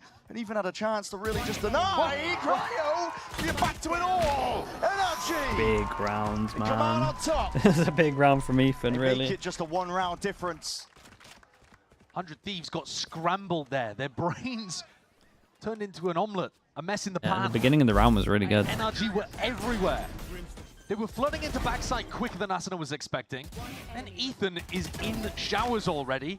And Scuba's pinching from the opposite direction. What is he doing? 100 Thieves just couldn't find a safe place to be able to work that. Cryo did a good job with his aim, fighting into backside, but like I say, positionally, they looked a little lost in the chaos. That's a big round for NRG to be able to pick up. Yeah, it's massive. Pulls the gap down. It also buys a bit of time for their ults to come online, but the ult cycle is going to be faster for 100 Thieves, and that honestly could make all the difference. Cryo 1 away. Kess 1 away. In terms of fighting for ult orbs, I think 100 Thieves have been doing a good job at taking B long and conditioning that they're going to be taking B long even if they end A. So I think it's plausible. What's their money like? If they have okay money, I could understand NRG doing something a little aggro here. Ult in. Looks like their money's good. You might see NRG just go for like a 3-person swing showers long, or maybe set strat. They got KO, they could flash over the top here, double swing. But NRG will still have a buy. So, you know, it's not a disaster if NRG lose and 100 Thieves get up to 12. Yeah, it looks like a 3-person long. But if it happens the other way around and 100 Thieves' economy gets broken, I mean, look at the credits that they're working with. Suddenly, NRG could run away with the game. Hit the satchel, bit of a boost up towards truck, so some can. Oh, are they going through this? They smoking deep going through. Smokes down. Did you? Surely a raise would be here if you're going to do that. Yeah, okay, they're just 3-person hard. He's got Cryo and EU on the other side. So I was talking about Cryo potentially playing for the B long orb. He might want to make a play for this one. Som's out wide from this spot. Bit of jiggling occurring. Posturing from 100 Thieves. Looking for something. There's a Prowler out through showers. 100 Thieves trying to take control of it. Cryo is 1 away from the ult. Nade rebounds. You have to be back. You have to be a little bit worried about a showers crunch here too. He's currently not in control of this one. Mada trying to go for that repeat. Prowler to assist. Smokes down. Pushed him back. And this is all just a play for Cryo to be able to get his ult up, I think. Dimensional drift will be very handy. Right here. My ult's Mada tucking himself into a 1-and-done against a Yoru ult. I mean, that could go very wrong. The question is, does Cryo even bother clearing that spot? Because it's miles away from where he's going to be popping out through showers. Popping out through showers. It's going to be onto these A-short players. This pause might own it for Mada. It's a good bait. Dude, Xander was on top of it. He held the whole time. Cryo turns Brock into mincemeat. Sommer's there. Able to respond, but he's now going to try and hold this one back. And there's a player in your face. What is that? A jump spot. Not going his way, but the timing is poor. With the fade eye time on this. Oh, that's an insane kill. What? Oh, bro, this guy frag's pretty heavy. Nearly had the chance to be able to win that round, but 100 Thieves clutch it in the final moments. Again, dude, 100 Thieves were like real chill with this round as well. They're very much expecting something different. There was some chaos happening there. The ult into the backside as well to stop rotators coming through. But Asuna alone, and you see a little bit of relief there, perhaps. NRG immediately take a timeout of their own. The economy's not broken. I mean, we were looking at the credits before they went into that round, but it's not pretty either. And the ults still are not really yet online. It's an ideal, but this is the round. They need to win 100 Thieves now up to map point. Bonar had his time to interject when 100 Thieves just took a time out of their own. A little bit more extra time on top of it. Yeah, a few more seconds. Yeah, when the weaponry's poor, you need an idea. Got some good rookies this year, yeah. I don't know. I don't have the kind of insight as to whether Bonar been an awesome year, to be honest, for tier 2 talent coming in. To run in this kind of moment, as somebody like that's what I would expect a coach like Chet to My do. favorite comp on Bind, probably the crew one. With adjusting the strategy, like the crew one's pretty nice. It's basically if they go in pressure showers, let's make sure we're this with Vice. If they fight B long, let's make sure we're I think that's really those strong. kind of strategic adjustments that aren't necessarily set plays. There's double judge in this round. I do like the 100 Thieves comp. Maybe not then. Scuba's replaced it with a Spectre. Definitely run this depending on who your players are. Rourke is a bit of danger though, perhaps. Low 5 with the Prime. Thank you for the 3 months, mate. Appreciate that. He is definitely firing. You're not wrong. Respecting NRG. Very aggro. Few bullets, warning shots. You might not see anything for a bit as well. Prafu, thank you so much. Still that slow default, all spread out here. 100 Thieves. Not really, Prafu. Looking for a trap play, I think, expecting it potentially. Oh yeah, that's that's really rough, man. Shoulder peeks out, gives Xander that perfect. Yeah, it doesn't really make sense, Prafu. Cleanest Prafu. kill, but kill nevertheless. I like what I'm doing at the moment. To NRG's credit, they're not immediately scattering. Dude, it's nice as well. They know it's a question mark for sure over towards showers. They got the Yoru TP. Contact plays pushed up. They're ready for the push, but look at the timing on this. Yeah, he was holding this, what, 2-3 seconds earlier? They got great spacing on this one. They're so far, they're so close behind them. And they got the judge. Dude, he can delay heavy with the judge. You gotta get that kill. Puts two of them into the grave. One left to really stand against here. You gotta get that kill. Gonna sidestep around that with a snake bite forwards. Prowler from the side. Scuba is there. Xander to follow up, and Cryo. Okay, very nice for 100 Thieves. Love their comp, to be honest. Little double duelist, lean into Cryo. Yoru. A map for 100 Thieves. One that they'd been comfortable on in the past, but we weren't sure what we were going to get today from them. Kess up towards the top of the scoreboard. In fact, at the top, 18 of 15. Squishy Bear with the Prime. Thank you so much, bro. Appreciate that. New addition to 100 Thieves gets them across the line in some really critical rounds. But NRG definitely made a go of that. Considering it was a 9-3 half, they didn't have much value on their attack side at all. Nah, that'd be madness. I don't really eat breakfast much, though.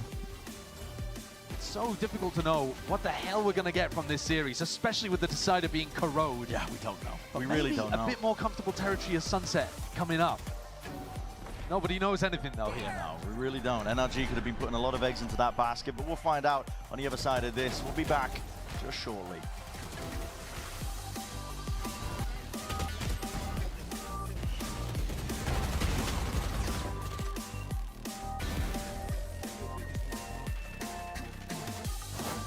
Mini's hatred for double initiator. Bro, Mini just stole all of my takes and did them on a broadcast. Don't be calling them Mini's takes, man.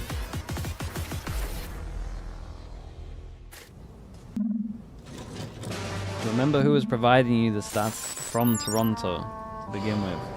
Don't fall for the small man tricks, man. Crazy behavior.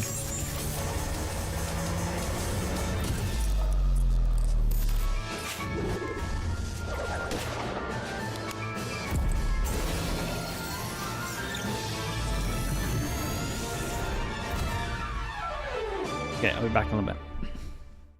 Hello, Yatsun, by the way. Hello, mate. Get it in road, living the life I will keep on control, giving it up to my people stand tall. You know the deal, I will give it my all. Underrepresented on the move, really wanna start me, let me through. Take a risk, take a ride with me. Wanna flip society, underdog overlooked, underestimated, I don't lose. Take a risk, take a ride with me. On the edge, looking down from a cliff.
Here with the coach of 100 Thieves, Zix. Now, Zix, we love 100 Thieves Bind. It's a classic. We know it. We love it. We trust it. Something I want to ask you is about Xander calling, because you said about Xander calling there'd be more flexible stuff, but he would be the main caller. He hasn't called in years, like literal years. I want to talk to you about what you saw that you loved from Xander on map 1, and what he's going to take to map 2 as a leader for this team to make this a clean 2-0.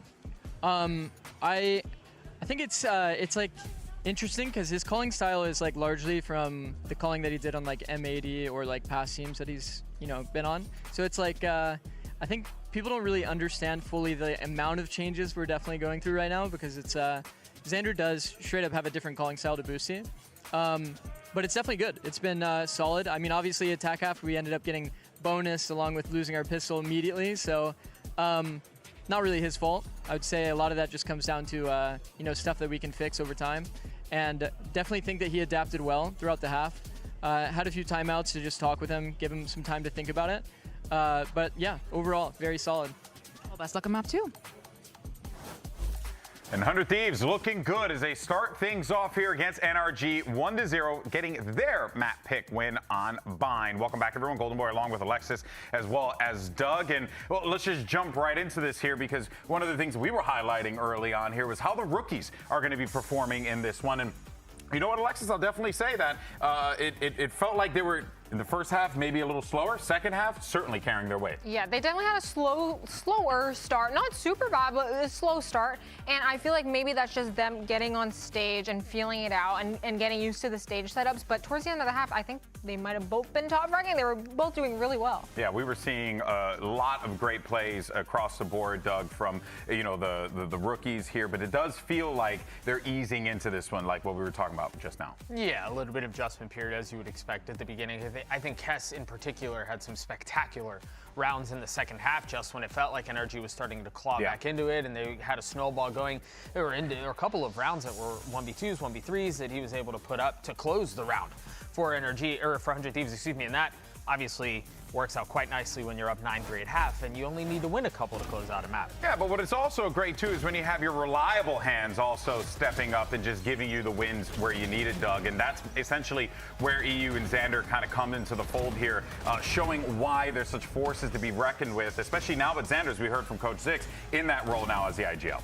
Yeah, I think EU in particular really stood out to me, and I think he's a player who I've just always really appreciated watching. And Lexi, I'm sure you'd share that sentiment. I think he is just such a good player, and he individually stood out to me. And obviously Xander played very well, but EU was the star for me. Like we were saying in the first half, I feel like the rookies had a slow start, but EU and Xander were the ones farming and getting those multi-kills to really set them up for the second half. Yeah, and it really does feel like that reliability is certainly going to be a thing that 100 Thieves are going to be looking to lean on as we get ready for Sunset, which is going to be map number 2. We'll talk about that in just a second, but for now, let's hear what the coach of NRG has to say as Coach Bonker standing by with Elizabeth before map 2. You're the coach of NRG, Bonkart. Now, something I want to ask you is you lost the 100 Thieves map pick of Bind. What is Ethan's calling like going to be for your map pick? Because this is the first time you've worked with Ethan as the main caller. So how have you worked with him? What is it going to be? I definitely think on Bind, we started off a little bit slow on attack. They were playing passive, and we just need to take map space way faster. So I think on Sunset now, it's going to be more aggressive, but still controlled. He is a very routine and disciplined caller when it comes to in-game. So yeah, a lot more aggression in the defaults. Excited to see it. Best of luck. Yeah, I think that makes Daihachi kind of. All right, well, we'll see how NRG look to force this map 3 for now, though. Let's send it back over to your caster. See if this one goes the distance. More aggression in the defaults. When he was just kind of creating it's time to find out really as well. I'm looking forward to Sunset, I think, for a bit of a bounce back from NRG, because it was slow going, to be honest. Bodies by and stuff. You know, one of the things I noticed, I think, when Ethan last took up the reins of calling for this squad. Yes, he is. I mean, Bonkar's words were disciplined, very methodical, but that can tend towards being quite slow. I think I used the word ponderous on Bind as well. But I think they've got to increase the tempo a little bit. I do like that Bonkar's recognized that, and recognizes that they need to speed up slightly. And here's the comp that they're going to be running with. So NRG taking a page out of Gen G's book. 100 Thieves going for something more along the lines of that double duelist. Really focusing on Asuna and Cryo, getting the big value from their aggression. Parma, Cryo, Yoru. So, you know, if we're talking about tempo again, if we're thinking about things in terms of fast and slow, NRG is going to be a little more slow around the map. But finding those opportunities to be opportunistic, to find a timing and dive on it. You don't always have to be playing fast, but when you're offered an opening, you need to be able to accelerate. And maybe that means the lurkers get a bit quicker. Maybe that means Fire to the breach. Oh, dude, I'm not saying it's bad. Throws out his own stun. Yoru's too good at the moment. Setting up plays with the grab net, whatever it is. I do love the deadlock. NRG on their attack side, which they're about to go into, need to find these openings and need to showcase that they can be a great team, capable of getting through to champs on their map pick. Because we've seen 100 Thieves now on comfort territory of Bind, and they didn't look half bad. No. Especially considering the circumstances of not having very much practice and going through all of those changes. Okay, 100 Thieves on defense, NRG on attack. We got 1-1 on the pistols. NRG to respond. Wall to create passive pressure over towards middle. That's a great shot, dude. Might be a good stun for him here as well. Gets out of there. Just sends it, and the 100 Thieves clean it all up. He thinks they're going to swing from mid, maybe. Cryo already trying to get ahead of this one, but the grab net! Oh my! Obliterating them still is Brock with that ghost in hand. Two targets that were sitting ducks, but has left it into now a 1v2. And Brock, nowhere to run now. Stun, man. Slow to a crawl. Asuna going to be taking his time with it, though. Kess can't really join up and link up with the fight. No reason to overplay your hands too much here. And double tap. Really nice, man. Really nice from 100 Thieves. Another pistol round win. Viewing that round through the lens of the tempo and the pace again. Repass and send it through the smoke. NRG went for a bit of a fast reaction. As soon did it together. As they got Mada caught in mid. And no disrespect to Mada there. They decided to accelerate, caught people in the grab net, and unfortunately just lost a couple players a bit too early. And got Scuba caught. Scuba didn't anticipate that Asuna could be in spawn on such a fast timing. This is a nice spot. 100, sorry, NRG. To get the, wait, did they even get a plant down? Big investment here from NRG. Right here. Their map pick, they would love to get off to a strong start. One shock with a pistol. One shock. There is only one trip that they have to run into. Okay, go for a force buy on this. Still has the other one in his hand. No way that NRG used Gen G. Rifle too. They're not clear. No way. No way. The eco, but there it is. Reveals it, and he's already out of there. There's a spot into the box. It's two ripped away. All the way forwards and dude, through. Is their wall literally not to make sure that they can clear all the B main? He needs some help. He needs it now. EU is going to be providing that. What's the point of this wall if we're not gonna? It's a quick cleanup.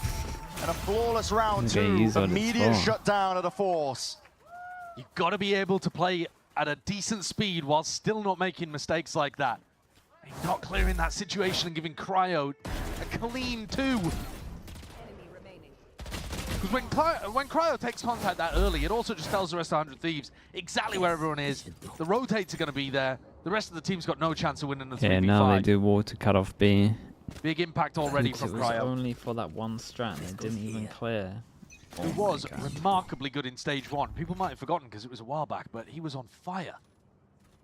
Yeah, the form was fantastic. Players are creeped up though, forwards again, and they're going to be trying to jump on him. Forcing a TP. He's a gate crash back to safety, but Kess now has to be the player to hold them back.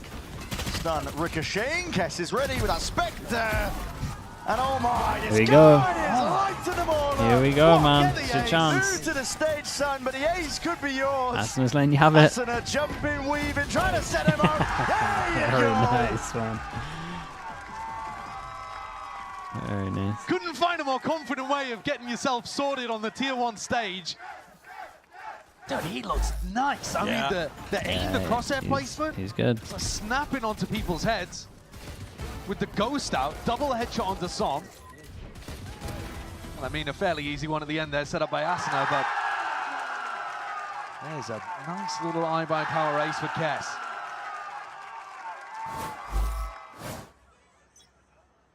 Okay, now we get the fast buy on for NRG, but dude, look at the money. Look at the money. Always proactive. Yeah, well, think about it. Wait, where's that flash from? They're coming into this one with Guardian, Bulldog, Spectre. It's cool though. So you want to be trying to KO make plays. Heretics flash variant, just flash in insta slide at the beginning to hold over towards A. And then just do it with the Yoru far back. It's nice. Trying to catch you, trying to fight you. Paranoia. Cryo with a flash as well. It's a bit ahead of it here. Som was side by side. He's cleaned up regardless of that. Xander forwards. Tries to snap to it. Ethan takes him out. The round-winning risk there, really. That's a very wide face as the smoke blooms. He was already in front of most of this. These timings that are being taken, 100 Thieves, seemingly one step ahead. Drone forward. EU doesn't want to give anything up. No information here, but Cryo's reposition is excellent. He's going to be earning himself a fight there. Very nice setup, man. Really good setup. Shuts down any chance. Cryo's looking pretty nice on the Yoru, like decision making. 100 Thieves are and pretty coordinated. Their macro on defense is good. I mean, these timings on the trades are actually looking really nice. And the refight, Paranoia thrown through into tiles at the same time as a double swing happens through mid. And NRG aren't ready for it. They're not set up in defensive positions to catch the aggression, and then they can't accelerate as a reaction quickly enough. Right here. Ethan, you saw him Outlaw there, to felt like he had to go farm and just the went for a wide swing ecos. and Well, died before his teammates light armors. They go for a Paper X, duel over towards middle. Double up, top Normally mid. there's 3 for Paper X, but... Bit of a high-low occurring. Smokes up. There's your Yeah, timing. that's Okay, lovely timing. Purely raw instinct. Forcing again now, they low buy this, they can buy next. Yeah, it's a nice play. Asuna walking forwards. Again, against a weaker buy. It's risky, could hand over a rifle, but he's getting information. But it's all quiet from NRG, they're not giving anything up. Bit of a scurry though, not sure if that's heard. Asuna looks to be, see if he can tighten that net. Players though in NRG are evacuating, moving around as well. Knives are out! No, There's bullets he flying gets out of forwards, there. a wall in their face to potentially slow them down. It's really risky from him, but He escapes they and get he plays punished. EU in. Meanwhile, Scuba tries to activate on the lurk. Doesn't get anything done. And all of these 100 Thieves players are escaping with fractional HP. Yeah, barely anything here. Cryo steps up. The next one Could have been a lot worse for 100 Thieves, they'll take it. Their money is incredible. are just unreal right now with the form. It's not even their map pick. I am worried Maybe? for NRG. Oh, dude, I'm really worried for them. Timeout already, to be honest. It's 5-0, and yeah, a couple of those are ecos. But just the way they're playing, it's giving me the bad vibes. Yeah. 0 and 5. Yeah. Time's ticking. Bonkar's going to give him another chance to just steady the ship themselves. All overhead here, NRG. It's a pacey takeover towards A main. Seeing if they can stop any deep push out. This is Cryo hard committed. There's a lot to account for here. Yeah, but his mates are watching top mid. I mean, he should just TP out. But they could be coming from any sort of direction. Drone spots him out. TP's back. He will respect it. It was a fast play into elbow, like you mentioned, trying to catch Xander inside of a grav net. That didn't work. Okay, they go for the passive pressure Gen G wall again, so they do create pressure over towards here. Dimensional drift over. There's an annihilation earned, though. Som is going to be waiting, trying to see if he can get that correct timing. Lets it loose. There it is. Wrapped up nice and pretty. We'll see if there's even a chance of being broken out. Xander might just be no longer for this world here because the fight's not going their way. NRG, best chance they've had in a long while. Hunter's Fury. It's improv at this point. But it might just be working in their favor. Uncomfortable fights for 100 Thieves to take. Asuna, though, wins one out with Ethan being dropped. It's brought to a 3v3. They really need to win this round. Cryo's holding. It's so costly if they lose the this. operator in hand. Mada going for jump peaks towards the back. Yeah, it's silent jump spots. There's no Q. Gives it up now, though. 3 players of 100 Thieves moving forwards. We're going to see if they can dissect most of this one. Gliding forwards again. Asuna is right in his face. Shorty whipped out. Close quarters combat brought from behind. Not a good plan for him, though, as many speaks from elbow. Great molly. He's given a second lease on life. They're going to No know time, where Scuba right? is now, but a damage He's done. There it is HPs. for the snake bite. Buying that time, Asuna. Yeah, he had to go for it. The snake bite from the grave, taking down Kess. What a ridiculous round. Dude, 100 Thieves though, they will take this heavily. NRG win a round, everyone dying, everyone's got a rebuy, just gonna get that reset. They used a lot of ults with no one surviving. They've got some ults, right? Was Pretty unloaded sure. really in that round as well. Asuna I is think they got great ults. too. He's And Asuna wants to absolutely send it down mid, and are they going to send it insta-pop the ult? Really feels like it. Stop him. He's weaving And they might even Omen flash Yori flash this. Looking kind of unleashed on Duelist. Omen flash down the bottom, stun, recon. Almost everything here. And then Omen flash, sorry, Yori flash close. That's really nice, man. Just putting them into the so wow, look at the damage done. Maintain that composure, but again, not aware of that gap and that timing that Xander just jumps on. They haven't been able to punish 100 Thieves for going aggressive once. Everything that 100 Thieves try is working. And Scuba and Brock don't even have the health to go for this. No. All down to barely anything. One shot to the chest will really do him. One enemy remaining. Xander just aims for the dome instead. Scuba going to be left wondering as well what the hell is going wrong in this map. Still not nerfed and changed. Just trying to stay alive here, but everything being denied. Dude, Riot take a long time to nerf stuff, to be honest with you. You gotta hit the panic button, I think. You gotta think of how long stuff's been in the game, man. If they don't see it on a really high stage, then honestly they don't do it. And also like ranked stats, I think they go through a lot, and people in ranked, a little bit of pace, it probably isn't anywhere near as abused in pro play. It's always 100 Thieves. There's always something active around the map. Tail, yeah, Tail's a good example.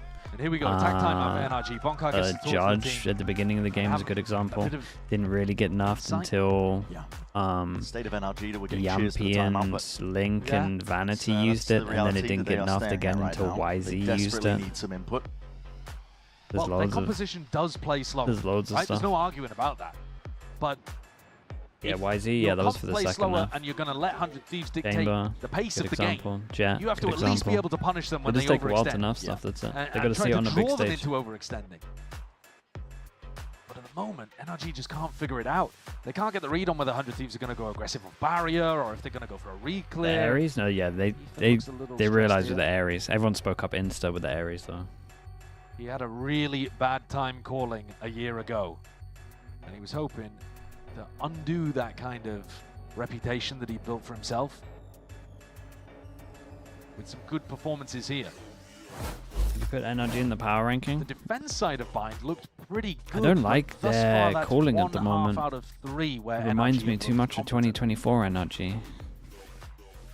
Really struggling to get it going. Yeah, this next round is not going to be any different, I would imagine. I mean, if you're looking for Illusion an NRG TV resurgence, Prime. Thank you so much. Going to be put the focus on round 9. When that money's a little bit better. Look at this though, Asuna, he goes for the jump spot over towards A. They don't hear anything, and so now they're getting ready to go for a mid reclear instead. He's super active, Asuna. You've got to be able to anticipate where he is in order to shut him down. You're seeing a lot of control given up. Yeah, outforce market here, the paranoia, that's one hell of an adjustment. EU, who's blind as anything, but just took the shot anyway, and Cryo fills in the gaps alongside him. Now getting a bit of a move on and trying to hunt down the rest of these players. Everyone surviving. Yeah, of course. But again, of course full focus on this round coming up. This is what the amount time of I was Americas that taking goes for when the 7-1 money was is kind of good. nuts. That showed the teams are pretty good at snowballing. Looking at the odds, not much that NRG can work an entire round with. Got a pit to try and utilize, but that's more once you've already got in position. Yeah. So what's the game plan? Scuba's still got his setup. Okay, so the timeout was for this. They got Omen ult, so they can create a lot of pressure if they want to around the map. And Scuba can't do a Pretty thing. much got areas where people would have to go check. Put the orb down over towards A and try to get Damn space Cryo. over there. Tested the Damn reaction time. That's a Cryo. misplay. Ethan's just out. I We're not respect anticipating that. the Cryo could be that deep again, but it's mid-control early on. The bread and Dude, butter 100 so Thieves far got for 100 Thieves using the Yori really good on Asuna, defense, not both worried about maps. Scuba's lurk timing Really nice. at all, even with the orb down on A. Greeds for the orb. They've been watching Paper X's lows, and then they just apply it NRG to might be other going maps. for a bit of a B split. Drone through main. Walking up as much as they can really get for free, which is quite a lot of space. It is. Watch this trip though. Forwards. I want to really play off of this one here. There's a grab that into the back, and the drone just doesn't quite clear most of the way. Still, plant actually down flash here. is good. Scuba Is Asuna commits just gonna towards it. send There's a this? pit down. gonna make it that much harder. I say there's so much time that they can just spam this. Here. Asuna trying to make so it much go space over forwards towards the right. Scan. What a recon. Drop down his players. Got really being caught out to the open. Still, they're gonna manage this one with just the guns and weaponry. Moving forwards again, Brock. It's a Hunter's Fury to see if he can assist the team, but now he's the last one left. When that damage done across the side, here it is, but a shot in your face. Dude. Not much you can do What a about round. that. Yeah, nice, man. It's a best case scenario for NRG. They get free through market and manage to put a pit down on site. And yet still 100 Thieves managed to work through on the retake. How would you do enough? The Outlaw, 125, and slower fire rate. Scanned is everything as well. Just slow the fire rate down. It shouldn't be shot. It should be like shot. It's a different game. Shot. Yeah. At least in that round. Like honestly, half a second extra, maybe even a second. That was a chance to get back on the board. Yeah. At this point, it's kind of chalk. I mean, yeah, 8-1. Writings on the wall here. It have to be something miraculous. Yeah, get the Outlaw out again. For this not to be a 2-0 win for 100 Thieves, surely. Ah, dude. I think it's kind of... They just look better. They just look way better. Scrap together, NRG. Trying to make do with whatever they got. They're so heavily mid-defaulting. Yeah.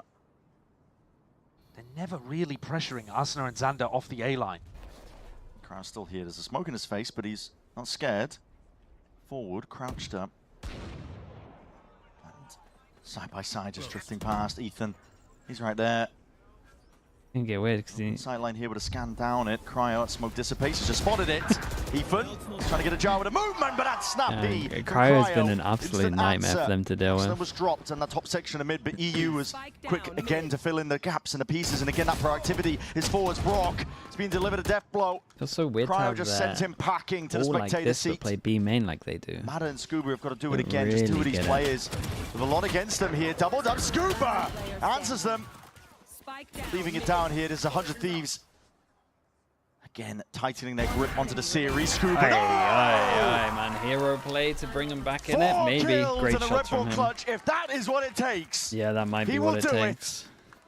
I mean, they needed a hero. Something. Scuba responds. Emotionless, though, at the end of this. Because NRG still find themselves in a massive hole. Did an incredible job here, and 100 Thieves maybe getting slightly over-ego with that final play. The response from Bonkar, one of relief, I suppose? Yeah. Coach's worst nightmare, I think, though, if those are the rounds you're winning. Exactly. Because it means the game plan has gone wrong. Yeah, and the mid-default. Another aggro. Oh my god. Man, that's unlucky, dude. Yeah, dude, they literally just repeat the same thing back-to-back rounds with the Sova. EU takes out Brock. So much damage once again. Slipped the net. Potentially found a timing, but look at how quick 100 Thieves are already just creeping back in to fill up that space.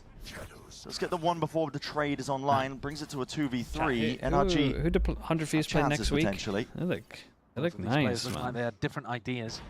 And Ethan decides to follow Scuba on that timing. Ethan play can crew? get basically anywhere on that's the gonna map. Be such a he has the Omen to be able game. to work with. So Scuba is the one that's actually finding the I timing might predict up him. through mid to put I might pressure pick on him. Kess. Trip. That kind of gives away where Kess is, though. Yeah, but Scuba won't be able to step past it. You break that trip, though, and Ethan might have a timing to activate. Kess is going to be having his back against the wall, tested again. In a spot like this, noise being cut. Waiting for the final few moments. There's a TP. Trying to fake like he could be entering Ethan. Again, all just hoping that they can pull some 100 Thieves players out into the open. It's a tap. Kess is down and out. Back to back insane timing. Jumps on and decapitates Ethan. Xander ready with a cleanup. 9-2. I'm so confused about that. The only advantage that NRG had is that their player positions were unknown, and yet they tap the plant and break the trip at the exact same time, telling 100 Thieves exactly where they both are. Yeah. A strange way of playing that. Down 9-2. Desperation time. A 9-3 half was almost different recovered wall over towards middle. But it ended up not being enough, and that's the best case scenario here for NRG. All stingers. Surely this wall's not right. Som's ult, I suppose, to work with. Plenty of players on Pi watch as well, if that's what gets you going. It's Ping's top mid, trying to go for a bit of a squeeze, I think, over towards A. And there it is. Okay, rifles in hands of these players. Mada's got it. Annihilation ready to be let loose. As soon as they see some signs of life, Cryo's being cleared. Matter.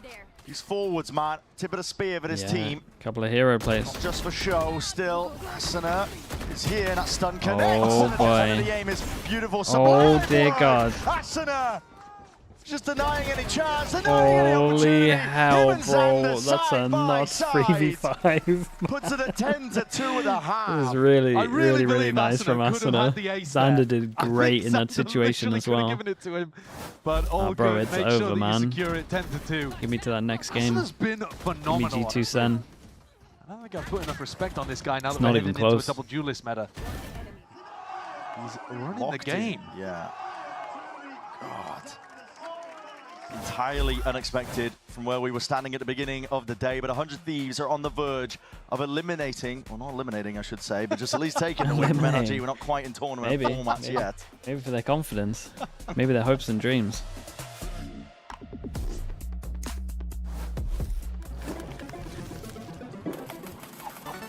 Red Bull gives you wings.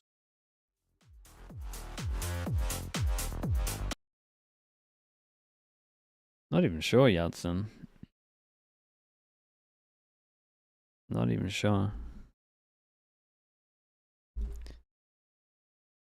The roles are looking kind of nice though. Cryo, Perma, Yoru makes a lot of sense. And then Asuna just switches between whatever other duelists they need, probably most of the time. Dude, and then what's the maps they can't play double duelist on? Icebox. But that's gone in a week.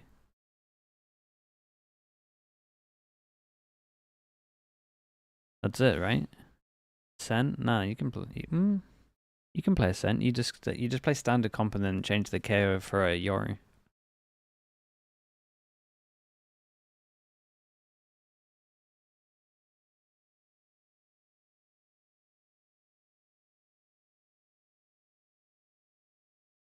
Higgs Bacon with the Prime. Thanks so much for the 34 months. Really, I mean, it goes without saying, quite an important pistol round for NRG when they're sitting at 10-2 on their map pick. And, you know, so early days in this tournament that we're playing, and Josh is just, you know, it's rough. Asuna would have to play Jet. They were able to win the pistol on bind, and then they won the bonus on bind. And then Did you get away with the Neon? Push it over the line. I think to so. a 13-10 Maybe. victory for 100 Thieves. NRG would need pistol, bonus, and so much more to make us believers here. It's been a pretty dismal game from them. NRG cooked. The Orc definitely doesn't have the best run. They're the team that, in theory, should have more practice, more time. 100 Thieves going to be ready to meet that firing line. It's a paranoia off the back of that contact. Everybody blind as anything matter. Goodness me, it's what he needed. It's the same as bind. Firepower, explosive, and just catching onto the tail of Xander. There he is, double done. Tip tap from Kess, trying to really reclaim a bit of composure towards the end, but it is a pistol round win for NRG. The first step of what we needed to see in the master plan. Another freak on the pistol, Again, both teams having a big brawl. NRG being the ones that initiate, to actually force the tempo, and Mada getting a bunch of kills. That's exactly how they won their pistol or bind. Can 100 Thieves just copy the Fnatic comp that I sent? I do like the way that this Cryo and Chamber on the defense side. But then they looked a lot better on bind defense. Asuna, they looked like they had more ideas, more setups. So they're gonna have to show it. That could work. To keep it up. Ram there off the rip. Make sure that there's no quick follow-up on. Everybody trying to grab up that orb. That wall is going to be a bit of a problem, Brock. Aim Labs moment. He's Brock again. He walked up on here. Asuna is forwards, but again, he's got backup. So alongside Ethan, there should be no worries. Meanwhile, the rest of 100 Thieves have blown their trumpets and taken down Jericho. That wall took forever to break. You counted Kayak's pistols. The classics, and they're going to be meeting their match to 95 Brock with the Guardian. 143 shuts it down, only one player going down. So one of the best case scenarios really for NRG, even denying the fact pistols. These couldn't really go for any ult orbs. That's pretty nice, man. Yeah. Thinking about that's the long con nice here, they're definitely doing the right motion. Yeah, NRG are going to have a healthy bonus. And they need to win this one. I think it's a pretty decent idea for Mada to force up into this round. You see he's got 0 credits. I mean, same as Brock. Brock forces. I think this is a must-win round. So, like, you might as well be getting better weaponry into it. You've got to break 100 Thieves' economy to have any chance of coming back in. How do 100 Thieves set up their attack rounds? Okay. Much more focused on we were speaking about the NA buy. They got the NA buy. Is it what they like to do, or is it because of the score? We don't really know until we see another game. In case NRG do something aggressive, but 100 Thieves are focused on going towards B. At least early on. NRG, yeah, I mean, NRG have just... It's so funny, man. NRG have like handpicked the Gen G stuff. They basically just play exactly the same as Gen G. They don't think they understand why they do the wall on attack. On defense, very obvious. Don't think they get it on... I'm pretty much just solely basing off that second round. But that could end up being really important. Asuna, Xander were playing in these kind of spots and just got so much info, so much value. Now 100 Thieves come and try to drone them away. Okay, drone, so stun going to be used. Mada is going to get jumped on here with a paranoia. There's going to be used pound for pound. Ethan puts a stop to it, stalls out 100 Thieves, and now they're just going to be walking most of the way. But are they going to expect this one here? It's a bait and switch setup. Ethan, tucked tight, all going to be picked up. That's a double face in the end. And Mada, he baits him intentionally. He's going to make a big play from this. Jesus, what a great shot from Xander. Dude, actually, this might be better, man. It really just might be better. Look at him go. Rock out wide. No chance against that many adversaries. 100 Thieves are found at 11th. There's a lot you can say about the ideas and the macro between these two teams, but also when it just comes down to individuals, 100 Thieves have just been better in spots like that. And you see Ethan steps up against 2, and he just can't get it done.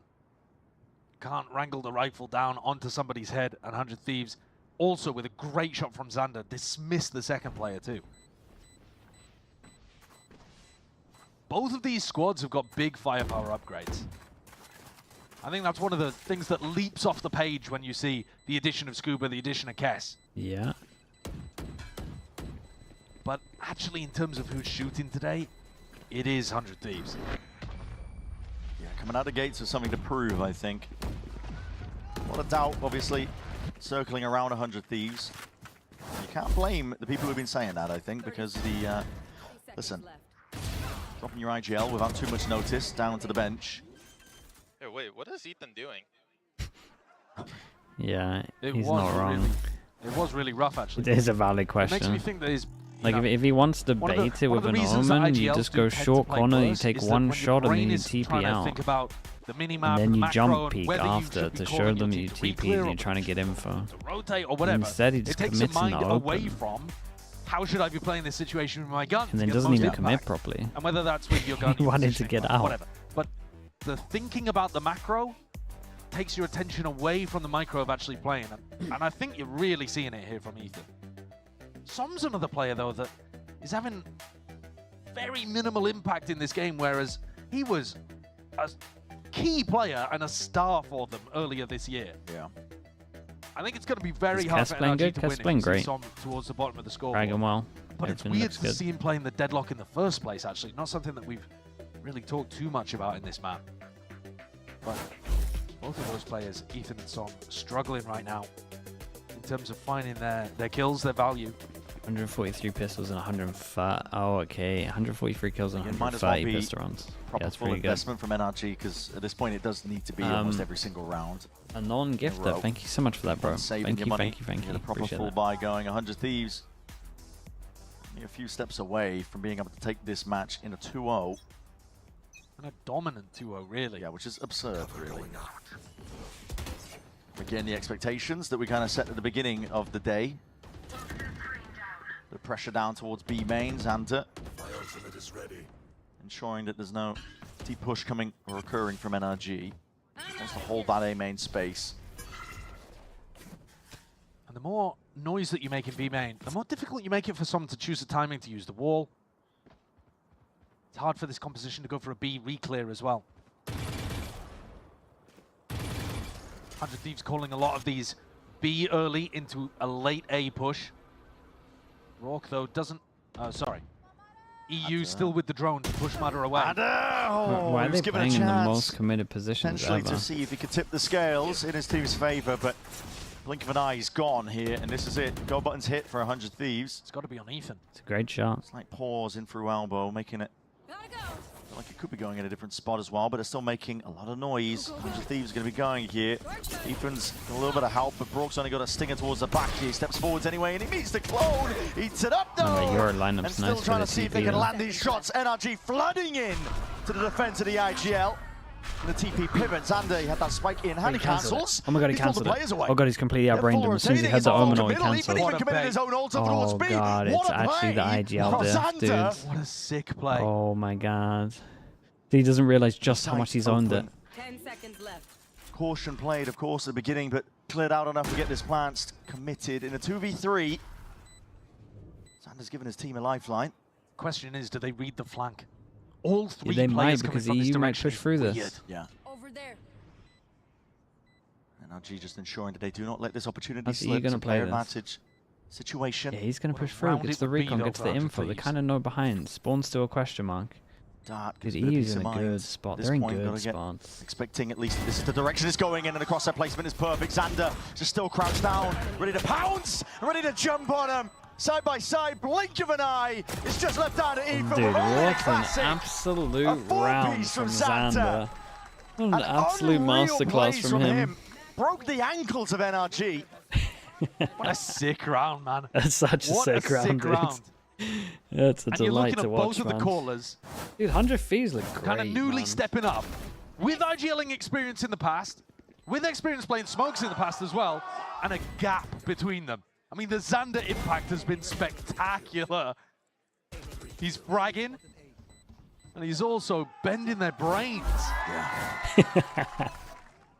One more round will do it for 100 Thieves. 8 goes at it. Matter feeling like he has to take risks. Matters into his own hands. He's supported with the ult, although the paranoia sweeps.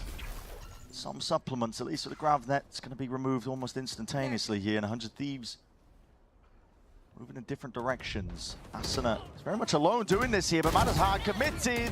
He needs a bit more for his troubles. Gets the one, backs himself out. A stun is good. Ricochets. Spam against the wall here. 100 Thieves having to fight tooth and nail just for a bit of this space. Asuna can now activate with the information from the Cypher ult. Yeah, it's going to be revealing quite a lot. Popping these players out into the open. Matter was definitely going to be squeezed. Ethan, quick reposition, but he's stunned up anyway. Out towards the back and has a glide and a slide. Hunter's Fury is late to the party. Dude, 100 Thieves double duelist looks so nice, man. It looks so nice. I don't even care if NRG win this round. I still love what I'm seeing. From this spot, especially with the off angle that EU's playing in, and now they know where Brook is. Quick pivot, quick rotation. Dude, I'm not even mad that they're on my pick'ems, man. They look way too good to even be slightly mad. Just to stay alive. Who's wide swinging this? Team active in a double face. Called 100 Thieves. That was cool, Shock man. Us all. That was cool. They look good. They wipe NRG away. Not even a struggle on NRG's map pick of Sunset. 100 Thieves going into this, kind of taking us to unexpected territory. Bind and Corrode. Yep. The two new maps in the pool for two teams that haven't had much chance to practice on them recently. But showcasing from 100 Thieves on old comfort territory of Bind. Look great. They play crew next. That is going to be... That has to be match of the week, surely. I have no idea who to pick for that. Thieves here.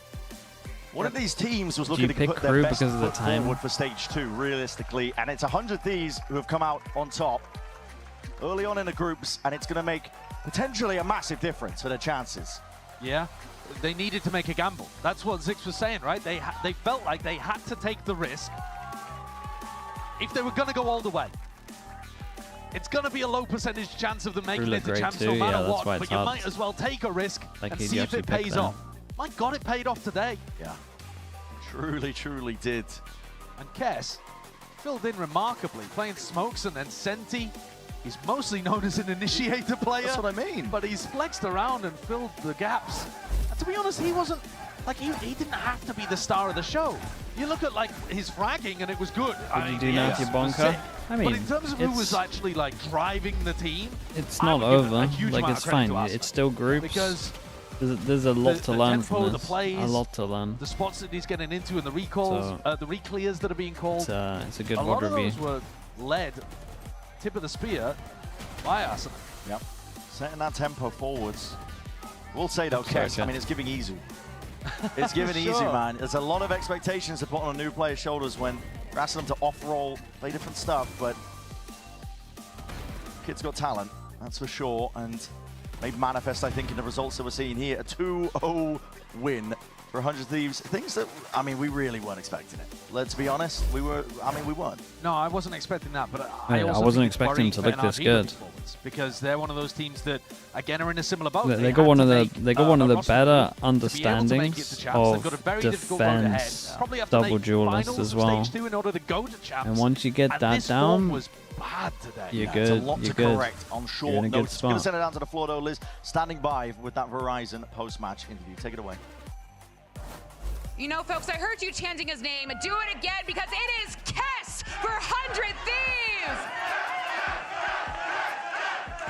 I mean, first question I'm going to ask you, how does that feel, your first day on stage? You just moved from Austin, what, 3-4 days ago? To be in Los 3-4 days ago, dropped everything to be here, and now you have the entire crowd chanting your name, Kes.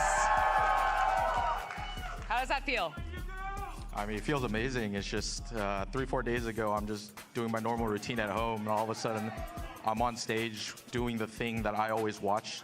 And I mean, it's incredible, really. Let's be clear, you got an ace. Like, you didn't have to do that. Like, he didn't have to, like, stunt on everyone and just be like, oh, by the way, this is who I am. Because also, another thing we've been talking about, this isn't your typical role. You've played it before. We usually see you on the more initiator role, but then use the, you know, kind of Senti, flex, and you're popping off. Where does that come from? How does that adaptation, and how does that work? If I'm being honest, I don't really know. I just kind of played, and then, you know, it worked out, just applying everything I do know and kind of just transitioning into a different role.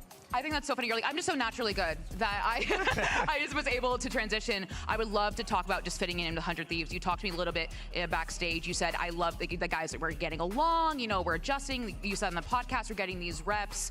What was it like being on stage with them today? You know, Xander calling, having Asuna, Cryo, EU next to you, because you didn't really, no, you think you've tried with them before, correct? Yeah, I played as a substitute for EWC quals.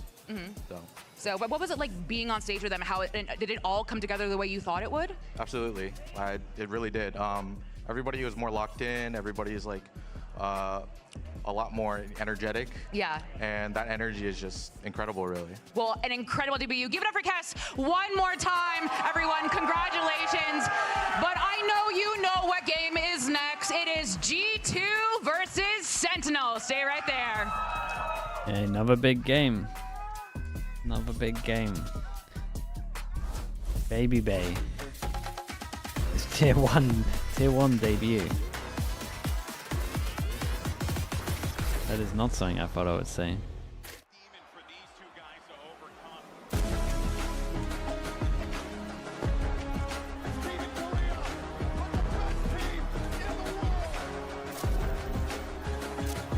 The rookie coming in at a young 30.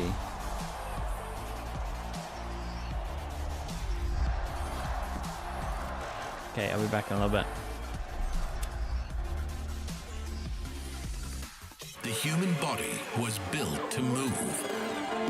Not trapped at a desk in one singular posture for 12 hours a day. It's time your chair evolved. This is Secret Lab Titan Evo. Ergonomically engineered for you. Gamers, hybrid workers, artists. Backing your every move.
I'm expecting a clean 2-0 against Sentinels in our first match. I think Stage 1 went pretty well. Obviously, it sucks losing and getting second place to G2. G2 Grand Final kickoff was a, luck on their end, just a little bit. They've been tested, they've been pushed, but a util just makes it almost impossible. TP forwards, 11 HP to his name. Jubilation for G2! They get their win in our Grand Finals of America's Kickoff. I feel like we grew and learned a lot about each other and the way our team works. I think we were all hitting pretty good strides individually as well. Already being qualified for champs is pretty nice, but that doesn't take our effort away for trying our hardest for Split 2, same as any other tournament. They do have the better record against us, I'd say, but I think they definitely had the upper hand in the Teo meta. They were definitely the better Teo team, I'd say. But I think in this meta, we're pretty even, and I'm all types of confident that we'll be able to be the better team.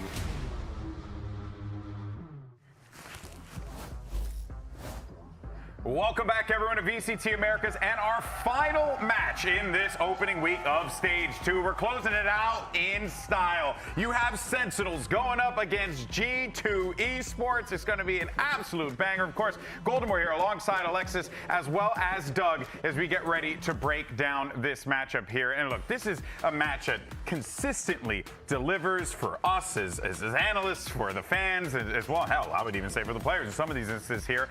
But these two teams have faced off against each other so many times, Alexis, so they're no strangers to one another. Yeah, this is definitely the best rivalry that we have and that we're going to see, I think, for a while. I think it's really impressive that in their Toronto run, they both were teams that lost to the top two teams, Fnatic and PRX. So it's not like they lost and they had a blowout. No, they played really well, but they went up against the hardest teams in that tournament. Look, I'm going to say this as a hater, okay? And I'm okay to say this. I think we overuse El Clasico for esports rivalries way too much. Anytime one team plays another team, oh, it's El Clasico. It sucks. We need to stop. However, this deserves a name because the matches are always bangers. They've played each other multiple times when the stakes are high. Do we want to say listen, I'm not a words guy. I don't know. You're not, but you're literally a commentator. Let's move the prompter on to the next point. I'm going to take his lines. Why don't we check in with this guy? Let's go ahead and check in with Zelsis and Valen, who spoke with Elizabeth earlier today, and we're going to teach him some new words. I'm here with G2's Valen and Sentinels' Zelsis. Now, boys, you are facing each other once again, the classic North American rivalry. I want us to play nice, keep it chill, but what is one thing that you have to prepare for when you guys face each other? I'm going to start with you, Jordan Montemuro. I mean, they have a new guy on the block now, Baby Bay, and when I first started playing Valorant, Baby Bay would farm me 24/7 every time I played a tournament. So now it's only, it's I feel like it's a Cinderella story that I get to be his first loss on the stage. Yeah. What? So, Countering it. I'm going to counter this this deflection, actually. We're terrible. We're playing with the sub. Okay, yeah. What am I saying? Yeah, for Sentinels, yeah, we got to prepare pretty hard. They're one of the best teams. They own us. They have 2 international trophies. We don't have any. So, yeah, I'm expecting to lose today. But I'm expecting him to also get farmed, so, yeah. Would you guys like to shake hands? Best of luck. A hug, maybe? You're not terrible. Oh, wow. What happened here at the last part there?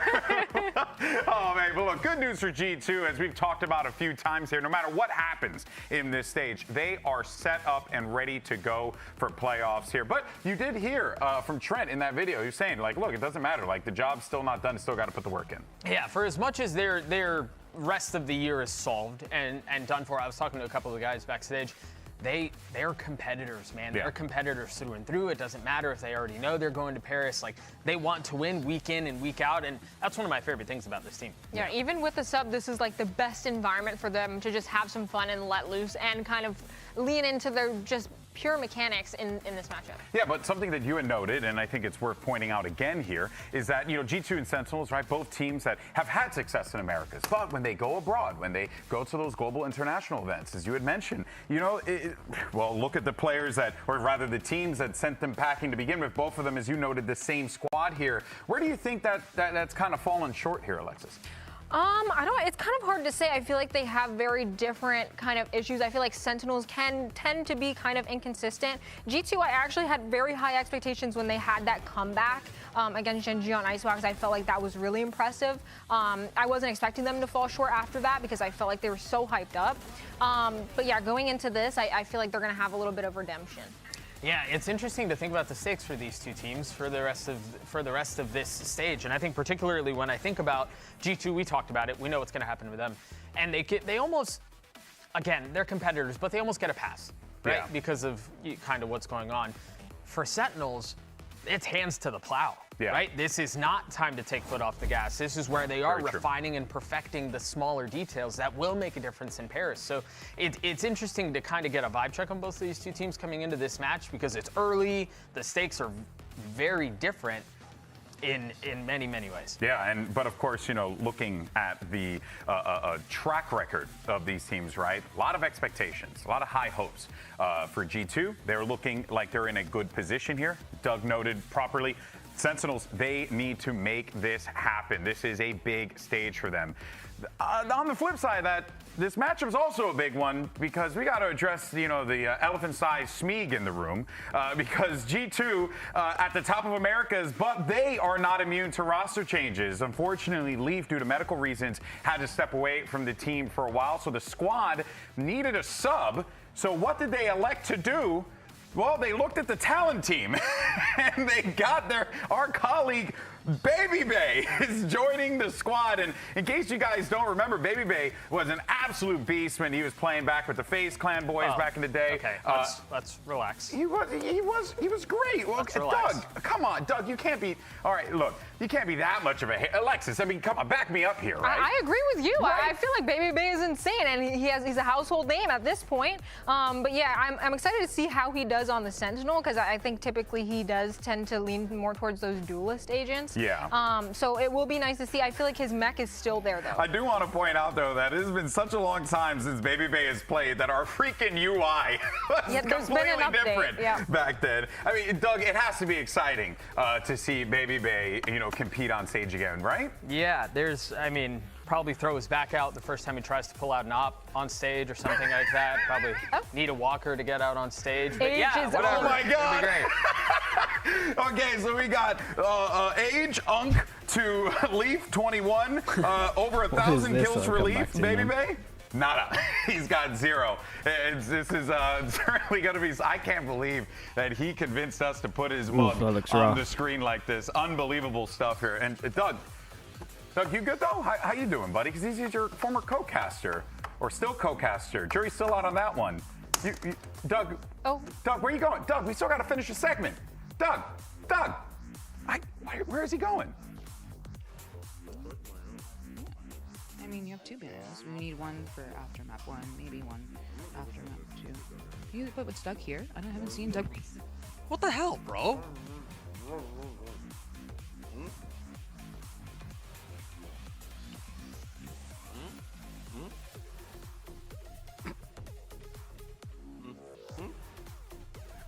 Wait a minute. Wait, what did he say? And that was enough? Is that? Yeah, I'm a simple man. Food is the way to my heart. And so he offered me a banana, and it turns out that covers a multitude of sins.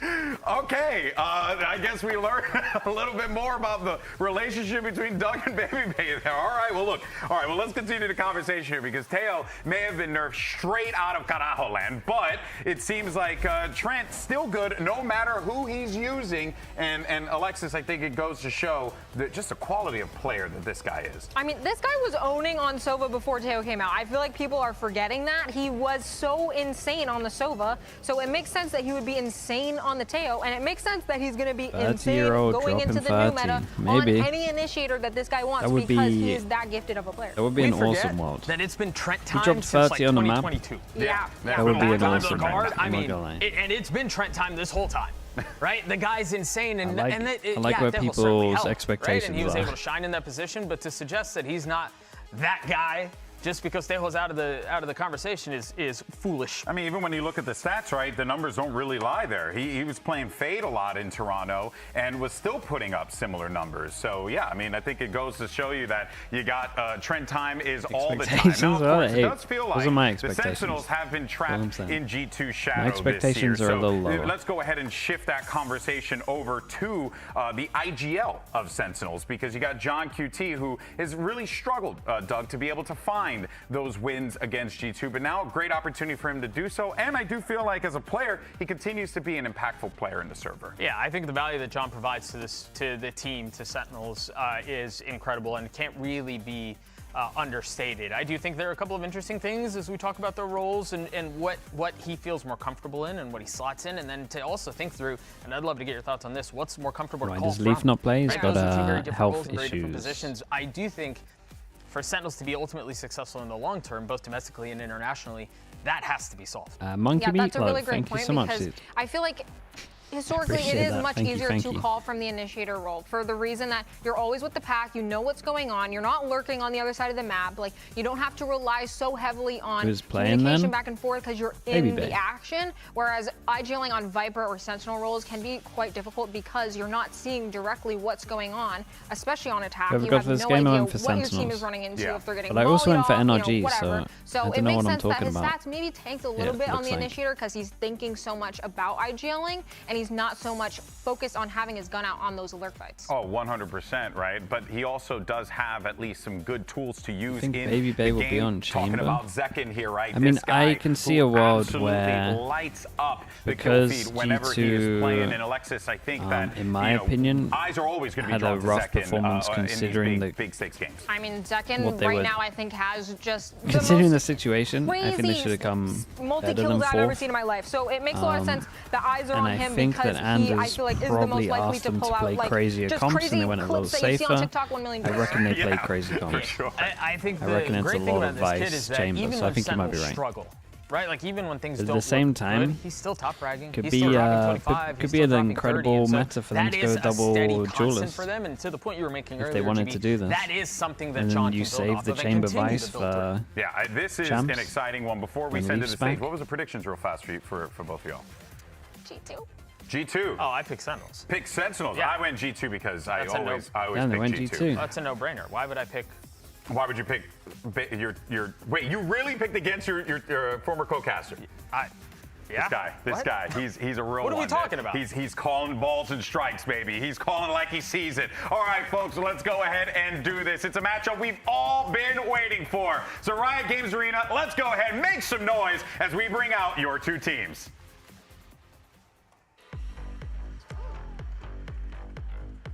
And your first squad, make some noise. It's the Sentinels.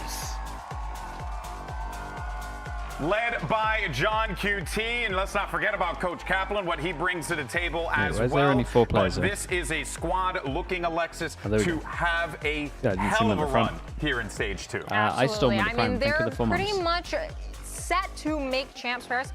I want to say that they're excited to go into this game and see what Baby Bay has to offer, to be honest. I think they're excited to see that. I think that's the curiosity. Yeah, what map is this? I think, again, for as silly as this match may feel, because of the, as you said, Schmeek-sized elephant in the room, there is a lot that Sentinels do need to be working on week in and week out. This is not a punt week for them. It is not something that should be taken lightly. There are things they need to continue to refine. I could not agree more. All right, well, on the other side of the field, let's see how Sentinels' opponents are. Let's go ahead and bring out the squad. Folks in the Riot Games Arena, put your hands together for G2 ESPORTS.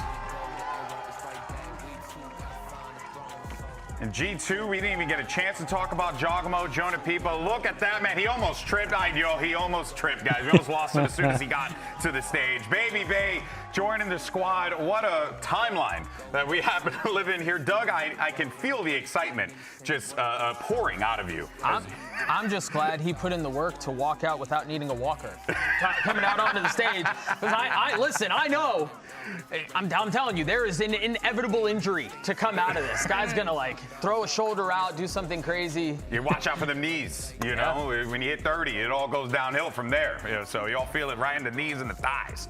All right, let's let's actually zoom in a little bit here and talk about the value that Dre does provide to this team. And why he's on this team. We were joking, but there's real things. I do think there's a lot to be said about, obviously, his mechanical skill is well-renowned. We saw clips about it when he was on FaZe. So we've talked through some of that stuff. Ooh. I think the value that he provides, to be honest, is in a lot of the vibes. Sentinels get rid of bind and pick. I mean, anybody who's been around him knows that he knows how to have a good time. He knows how to take things in stride, and he knows how to still fight to win. Yeah, great points. I think that's a ton of value that he's able to provide to G2 while Leaf is out. Great points on that one, but I do want to touch on that map there. Corrode is going to be the first one here, Alexis. So that is going to be interesting because how long have G2 had time to be able to put things together on Corrode versus Sentinels? Monkey Milo, thanks so much for the gifted, bro. Appreciate that. Thank you, thank you. Sentinels wants to pick it because they know, okay, G2's playing with the sub. They might not have had as much time to practice, but also on the G2 side of things, you know, it kind of makes sense for them as well because they don't know what kind of rules they want to do, and since there's not a set meta on Corrode yet, they can kind of play whatever they want. And I do see great opportunities here for Baby Bay on the Sentinel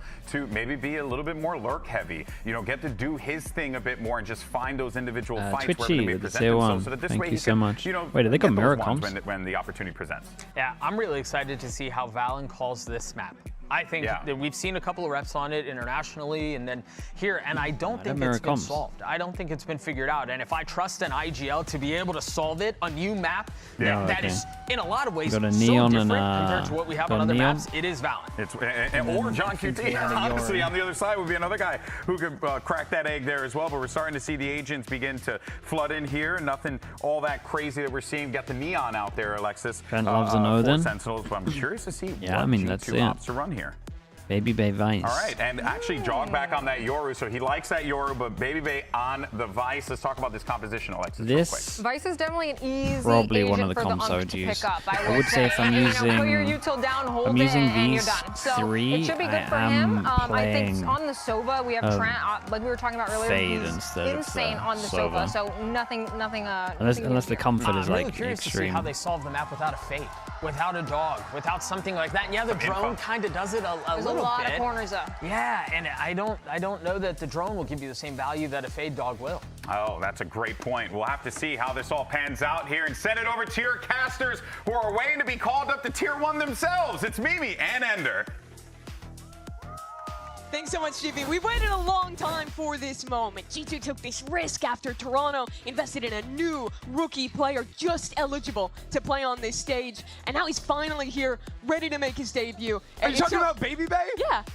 Okay, technically, he's a rookie. Technically, we have to call him a rookie because he never played in, like, Americas. But this guy was playing back in the VCLs in Challengers NA back with FaZe Clan, and we are getting ready to see him back up there once again with G2 versus Sentinels. He can load up fast in game with Samsung SSDs. G2 on defense, Let's get ready to get things underway, Mimi, because this is an absolute banger. We are packed here in the Riot Games arena. Yeah, our two best teams playing Corrode to start. And it's no surprise that it starts in mid-second. Going up quick. Always a fast fight. Boy, Second might get pinged out by this start, though. And on opposite sides of the wall, like it comes down. Second strikes first. Sentinels on the board early, but G2 are still posturing in this space, calling in the reinforcements. That'll be Jonas Api supporting down low, but Second is on an absolute warpath. It's not ending anytime soon. G2 find a couple of kills on the other side. But again, it'll be Sentinels in control of the site. Yeah, the trade's good from Zelsis. Everyone gets away into this site, and now Sentinels, whenever you're playing a post fight on B, you have so many angles to go for. Bay. It's Baby Bay in a 1v3. VCT Dude, he's laughing near the crowd of it. More like. He doesn't even have a He just started smiling. It's brutal. He already got his first kill in 1,072 days. It has been a drought for the rookie. Imagine it. Never had a 30-year-old rookie before. And I don't know if we ever are again. It'll be Sentinels gone first blood. Yeah, that was a really nice round from Standing. Let's talk about the comps for a second. I don't know if we ever will again. Both these teams have the same core, right? You're playing a double controller, you're playing Vice. It seems like the majority of the teams across Second's too good here, man. That's about the what happened to Recon? Kind of standard. Because I felt like this scanned. But it is really interesting to see Zekken locking in this Neon instead. But then he didn't get because giving up that Yoru, you're sacrificing having flashes to work with, and instead you're really relying on him to just absolutely send it early on. But it does so much for those initial fights that are really important on this map. Exactly, especially using slides to brace crossfires. Crosshairs, and again, for taking quick space into mid. This is going to be directly behind the wall. Also a fight over into B main at the same time. Sentinels it must be the wall, but I don't know. I'm looking at this wall here, thinking that wall ain't affecting it. I don't think you have to start saying once again at round 2. You can wait a second to dog on him. I mean, look, if Baby Bay was up here, he would call it honestly. I think we can do the same. I cleared that with him in advance, don't worry, but it will be Sentinels making quick work of the second round. Yeah, it's pretty nice from Sentinels. They don't manage to snowball anyone, but the rate getting some kills early is pretty nice. And you don't have that space, your rotates late round gets so brutal. Either running all the way back through CT, adding probably 10 seconds, and it's even worse if you're an attacker. Yeah, especially when it comes to, you know, rotating between the sites like you're saying, or defenders trying to look to retake into the site. That A site only has the one way to get in it if you don't have any mid control to play with. So I think a lot of this game for G2 against a Neon comp is figuring out what amount of space do you want to give early on, how are you re-clearing, and how are you stopping Zekken from just running away with map control. Well, it's not going to stop, actually. John QT running a bit away as well. Jogmo fires back on the other side. Great trade, though. That was a good trade. Trent still locked down inside of mid while Valen mows him down. G2 come in with the better rifles and now control the spike. And that's what I'm talking about. Look at the really nice scene fighting from G2. You thinking they gave a little bit of space to the Neon, then immediately have a paranoia, have a dart ready to go on that fight back in and brutalize the Sentinels in mid. And you can see that every round, again, is going to be about mid fighting. It is double Viper walls trying to control this space early on, so a lot of chaos to play through, whether that's going to be Jogmo on flashes or Cheb_B with the prime. Thank you for 3 months. QT has gone for the long walkabout, but Trent, even though he's low, is poised and ready on the angle. Alan's low too, but there should be some easy trades to get here for G2. And still a lot of territory to cover before you even recover the spike. Now the gas taken down rather low. QT sees the gun, but Trent will see him first. Very nice. A 3K and G2 on the board. Super good bounce back for them. Baby Bay already building it up. They're all having fun though. You can tell the vibes are good. What was honestly a very weird move. Everyone thought it was going to be Demon 1 subbing in. Instead, it's the man formerly known as Demon 7, like 20 years ago in Crossfire. You gotta go way back in the day to see those names. But he's saying that Baby Bay's a guy who brings vibes, he brings experience. Okay, 2 on each team that come by next. Leaf did in keeping the team accountable and helping a little as a secondary caller. Yeah, same setup for Baby Bay. They didn't get seen. He definitely brings those traits. Yeah, he does. G2 definitely just every round is going for a 1-3-1. Trialing for the team. Here we go, another fight into mid. Jogmo taking down 1-3-1 has just been non-stop duels over towards middle. From Sen this time, they slow things down, but still take space in Valen. In trouble here. Again, still alive and has support back on the site. Baby Bay will be holding from near elbow as more and more players flood on in. This will be Sentinel's first time really gaining some space in towards A. They still have their wall up, which gives them a into A main, good amount of G2 info. bunker down and aren't giving any angles. What you're looking at right now is pretty much the dream position for attackers when you're in a mid round. You have control in A main, you have control deep in mid, and now you can just sit and wait for that re-clear to come and try your best to punish it. You can think of it kind of like an Ascent, where once you control mid, you can dabble back and forth, and Jogmo, a human drone on low HP, falls. Yeah, that's what they were looking for, right? Someone's gonna walk, someone's gonna clear mid, you get your pick. It's a good way to play against solo initiator. We probably should see that quite a lot. Really wants it in main, but if people are going for double controller, double has already fallen. There's a pinch coming. Duelists, just like taking space, creating question marks, and then when you know they got to be proactive, just holding it. On opposite sides of the wall. How prepared will Sentinels be? That haunt is deep. It's not going to spot both players, but we'll see the one. Narrate in second. Yeah, both they find can't their really. mark, That wall is paper thin, man. I don't know about standing behind that wall. This side and plenty of time to get set up Good in the fade post. either. I think B is one of the most difficult sites in the game to retake right now, because if you are just coming in through spawn, you are pretty much through mid rather, you are just going to get owned by players in elbow, in heaven. If you're trying to just come through CT, there's also so many positions for people in the post plant to be set up. So you pretty much always have to try and take a second avenue and go for a split push to actually make those retakes work. And when we were seeing Corrode being played yesterday as well, we saw one thing that I do like at the moment elbow area. is already if you don't know the call outs the neon. Yet, but so like this is a death trap right here, especially when you can spam this at the beginning. The neon sending it and getting like around the corner is Nice this has such a lower chance of getting punished in this area. Like Zekken's absolutely sending over towards her. Both players set up there from G2.